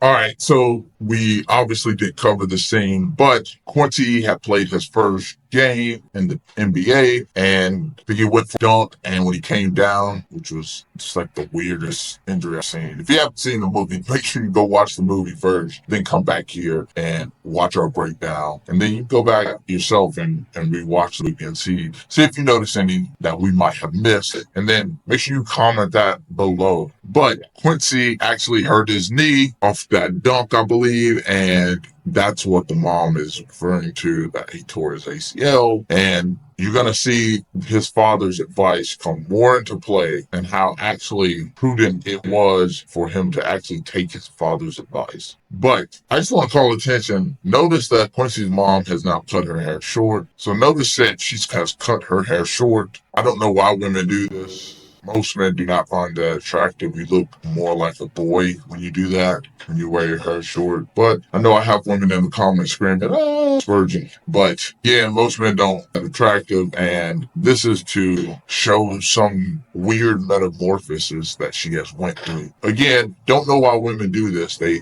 do this. They went through some breakup or some stuff. They think to make them more attractive to the opposite sex. That's gonna bring out a different version of themselves, and they're still just They're still just the same damaged person inside. Because remember, Quincy's mom, she is essentially the gold digger that she wants Quincy about all the time, and now the movie wants it to seem as though she's the victim the whole time. Garbage. Again, you're not going to get this type of analysis on any other channel. We cut through the bullshit in the feminist media. Let's continue. Almost didn't recognize you with your hair like that. Hey, Ben. Notice how she says happy. She's happy. They want to draw the emphasis that she's happy after she left him. That's just not the case when we look at the stats, as we went over earlier and we went over in previous episodes. A lot of women struggle with finding mates after they reach a certain age, or at least the ones they want. And we see her other mate is actually, I'm not of the Rainbow Coalition, but even I would say Dennis Haysbert's character is probably more attractive than the guy she has now, and probably more successful. But that's just to show that women, there's some guy that'll always want you, or that women, she's now actually happy and fulfilled. Again, this woman's a gold digger. She's a gold digger. Quincy's mom is a gold digger. I'm just going to say it. Okay. We all know that. But I don't want to keep going into that. And notice that the mom is content with alienating the father and the son from each other. Again, there's that attack on black masculinity because they want their sons to be a part of the Rainbow Coalition. Weird. But let's continue. What do you want? Just came by to check on you. After 5 years? Don't remember that being all my fault. Now we notice that Quincy has basically disregarded a lot of his father's advice as not being worthy to uphold. And we see that he blames his father for the distance. He says, after 5 years, you want to check up on me? And Quincy's father makes a very good point, which is, I don't really remember that being entirely my fault, which is to say that Quincy didn't want him around. But since I guess he's been with his mother now, I guess he's been under his mother's tutelage, that he now doesn't understand how to take accountability. Because again, a lot of modern women do not know how to take accountability for their choices and decisions. And just like his mom could not take accountability for the choice she made to get pregnant just to trap his father, he can't take accountability for the choices that he made to distance the relationship between his father. And as you'll see, as the scene plays out, had he listened to his father, he probably wouldn't be in the predicament that he is now. But let's continue. Seems like you divorced me at the same time as your mom. I know things look kind of bleak right now, but don't get down on yourself. Stopped taking your advice a long time ago. Did you forget? Yeah. So again, the father, Quincy's father, give him some advice, even though it was Quincy's reluctance to take his earlier advice that got him in this predicament. He still tries to impart some knowledge and wisdom on his son. And his son retorts with, and Quincy, I stopped taking your advice long ago. Well, yeah, we can see results of that. You lying in the bed with your knee wrapped up, with your butt in the air. Seriously. But again, this is to damage the relationship between the black father and the black son. Because it's the only black father, black son relationship in the whole film. And look at how it's being tarnished. This is why the FM podcast exists, to point out, especially within the black representation in movies and film and television, these messages are being pushed to young black women, young black men, and young men and women in general. But notice that they denigrate this relationship between the black father and the black son, all because of cheating, and we still do not know if he's actually the father of the child in suit. We actually still do not know if Quincy's father is the father of the child in question in the paternity suit. But let's finish out this scene here. We got a couple more to go. We're about definitely 3/4 of the way done. So again, make sure you hit that like button if you're clicking in. Let's continue on. Fine. Not until I say something. Better ball player than I ever was. But that ain't the only thing you got going for you. You're smart, Quincy. I always knew that you could do anything you wanted to. You want to play ball, son? Then play ball. So you see, the father is still giving good, sound advice to his son. So what I see here is a great father that sacrificed a lot and made sure his son grew up in a 2-parent household and gave not only his son all of the material things that a child might need, he gave him the emotional and the intellectual things that a child would need to grow and learn. And Quincy just threw it all away because of the cheating. Just because he cheats, just because he's imperfect, doesn't mean his advice or his knowledge is any less impactful. And again, I put all of this on the blame of Quincy's mother. Essentially, I put this on the blame on the black woman. Black women are the biggest cause of the splitting of the black family in today's age. So I put the dissolution of Quincy's family on Quincy's mom, because Quincy's mom is the one that showed the photos. She's the one that involved him too deeply. Now, I'll give some blame to Quincy's father because he didn't need to tell him about the paternity suit. But I would argue that he only probably told him about the paternity suit because the mom was probably threatened to tell Quincy. So this is just another example of women using their kids in a battle against the father. Because if you remember, Quincy's dad said, it seems like you divorced me right at the same time that your mother did. So, and if the mother divorced him, we know that she got alimony and we know that she got probably the family house stuff. So I just feel bad for Quincy's mom. She's a gold digging slower and she is lucky that she got what she got. But let's go ahead and get this next scene loaded up. We have what? We have about six scenes left to break down. And again, you're not going to find any other show on YouTube that's doing the breakdown and the analysis of the feminist media like the FM podcast. So again, I need you to hit that like button. If you're jumping in, hit that like button. Don't even think about it. Next, what I need you to do is hit that subscribe button. If you hit the bell notification, you're going to get all of our latest updates, all of our newest content. You're going to get updates when there are changes to the channel. Any new things that we're doing with the channel, you'll be the first to know. So again, if you want to help support our message at the FM podcast, I need you to hit that like button. And most importantly, I need you to hit that subscribe button. Again, let's go ahead and get to this next one. All right, so it looks like we are getting ready to wrap up. We have only a few more scenes left, but what we've learned so far is that Monica, like most career-minded women, puts her career before relationships. What we see is that Monica, while she is young, chooses to put her career, which is essentially playing basketball, ahead of maintaining a relationship.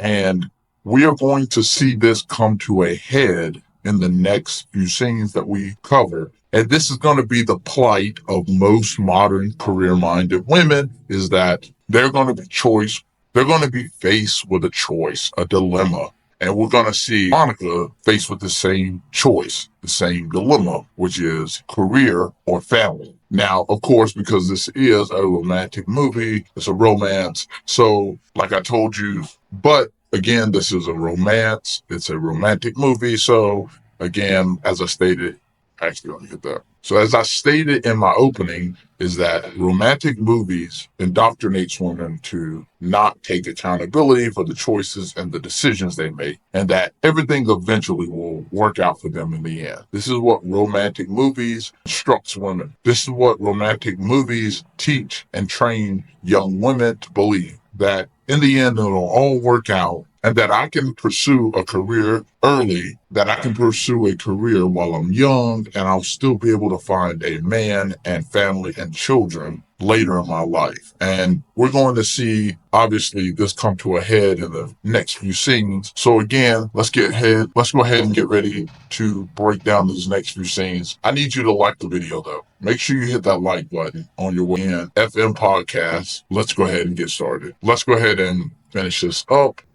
Yeah, I tried calling you a couple of times. Oh, yeah? I want to give you props on making first team All-American. You know, when Magic retired, I tried again. Must have been my cheap-ass answering machine. It was always messing up. I figured something like that. So when you going back? All right, so there we see Quincy actually tried to reach out to Monica. I think she made All-American team, and I think he also mentioned when Magic Johnson died, which if you remember from one of our first scenes that we broke down, Magic Johnson is like Monica's favorite player.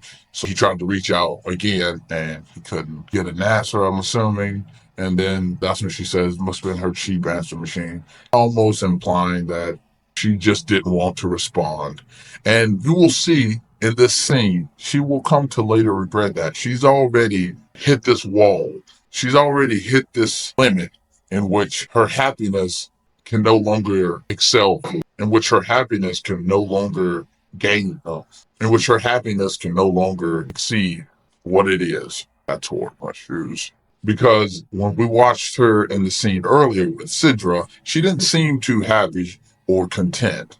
And that is because most women find happiness and fulfillment from family and children, as we covered in our stats earlier. But let's go ahead and continue on. Get a few more. What do you mean?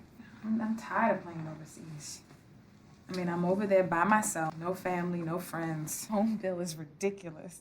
Thinking about giving it a rest for a while.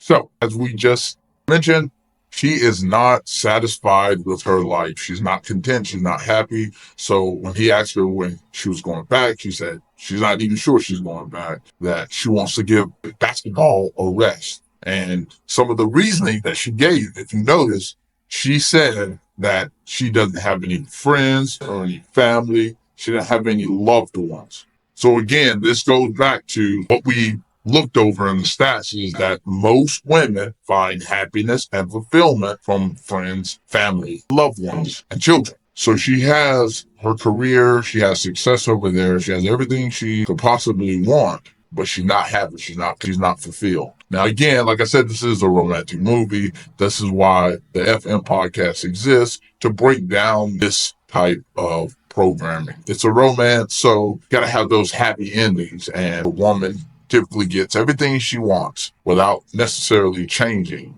as we'll see the rest of this movie play out. Well, let's go ahead and get started again. But let's go ahead and get back into the breakdown.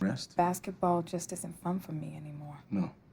Quincy. So again, this is what she said. She says, basketball just isn't fun for me anymore. And he gives her a look of disbelief. I don't, because he knows her. He knows that she loves basketball more than most anything else. And we'll find out later that possibly even more than Quincy likes basketball. So this is just drawing back to the point that most women do not find happiness and fulfillment from accomplishments in the same way a man would. Because if a man is, even if he's playing basketball, if I was to take an average male and I gave him the option of continuing working here, doing whatever they're doing, or that they can go play semi-pro basketball or semi-pro any sport of their liking, that they can go play that in another country. Now, that other country might not have a higher standard of, that other country might not have as high a standard of living as, like, let's say, but somewhere like Italy or Germany, anywhere like that, that it's a first world country, I think most men would take that up. they would be able to get to do something that they would at least somewhat love, and they would get paid a fair amount to do it, even though they don't have friends and family there. Most men would be content with that. But I don't want to keep going on that. Let's go ahead and finish up this breakdown. We got some drama coming. We got some more competition, it looks like. And let's see how Monica deals with that. Let's see how the woman deals with that competition. Nobody would switch flights with me.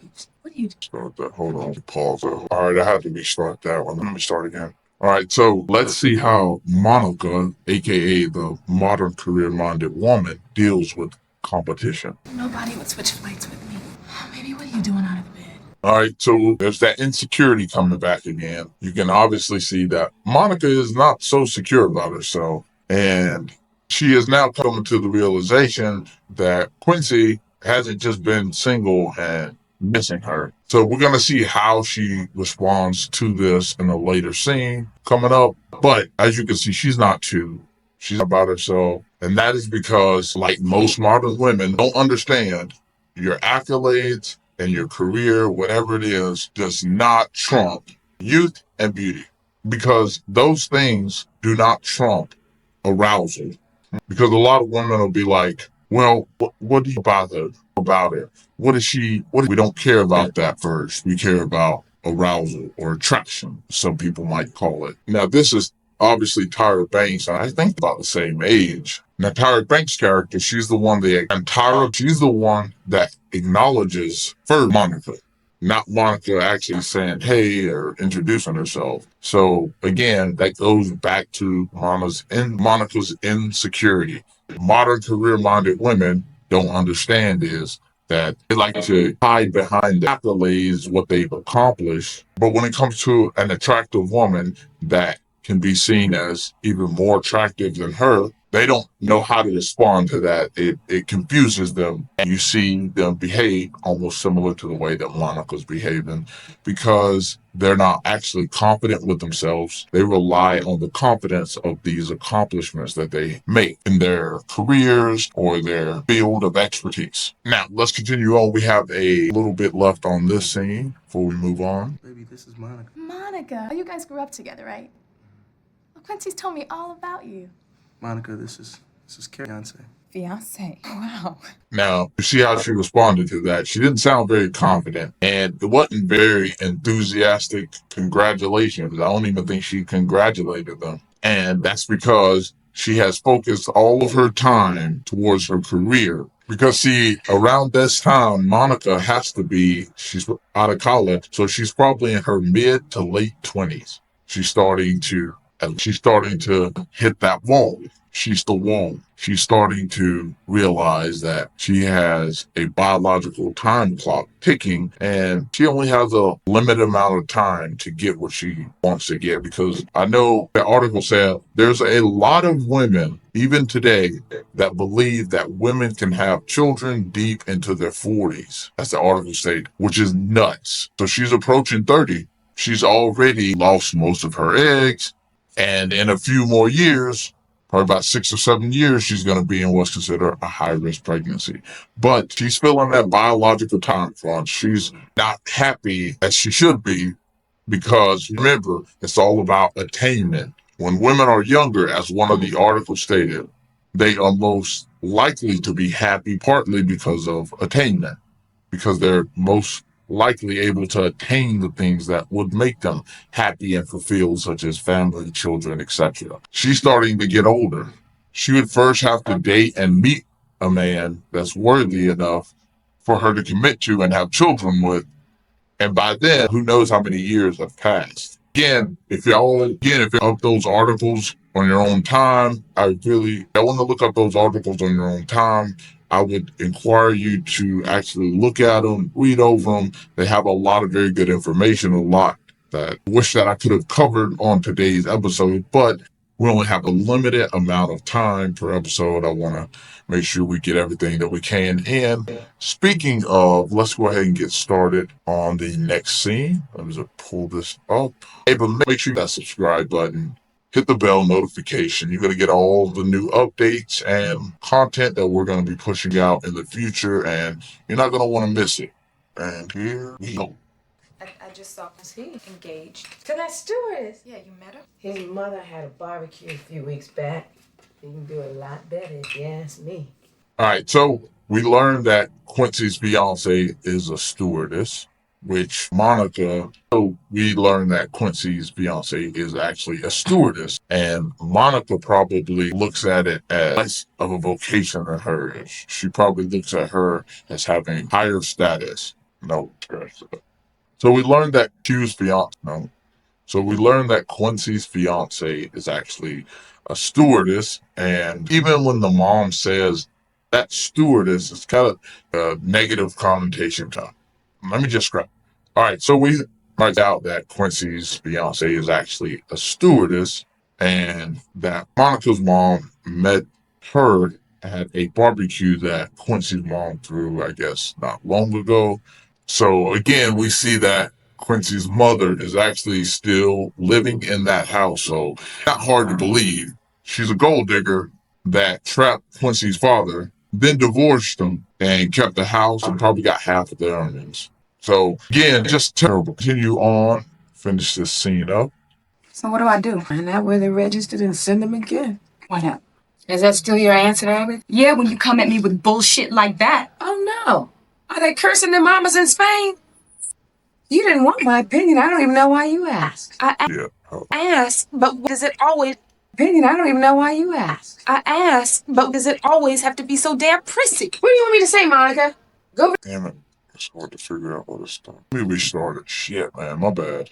So what do I do? Find out where they're registered and send them again. Why not? Is that still your answer to everything? Yeah, when you come at me with bullshit like that. Oh no. Are they cursing their mamas in Spain? You didn't want my opinion. I don't even know why you asked. I asked, but why does it always have to be so damn prissy? What do you want me to say, Monica? Go over there and beat up the girl? All right, so again, you start to see that disdain for the traditional mother. So you start to see that disdain that Monica has towards her mother is starting to show up, which goes to show that Monica has not changed her attitude, nor has she changed her behavior throughout this movie. There is a disdain or there's a hatred almost towards her mother. And we're going to see why. It's going to be explained throughout the scene, but it's going to prove my point even more. But she does not like her mother's answer that she gave, her mother's answer. Like, what do you expect her to do? What do you, like she said, what are you going to do? What do you want me to tell you? Go beat up the girl? But again, there's a natural, but again, we see that Monica just has a disdain towards her mother and even her mother's advice, essentially. But Monica is the one that is asking her for her advice on what she should do because she doesn't know what to do. Isn't that funny? Isn't that ironic? She has a natural disdain for her mother or the traditional homemaker, but she's asking for the traditional homemaker's help on what to do about a relationship. Isn't that ironic? I think that's quite ironic. Anyway,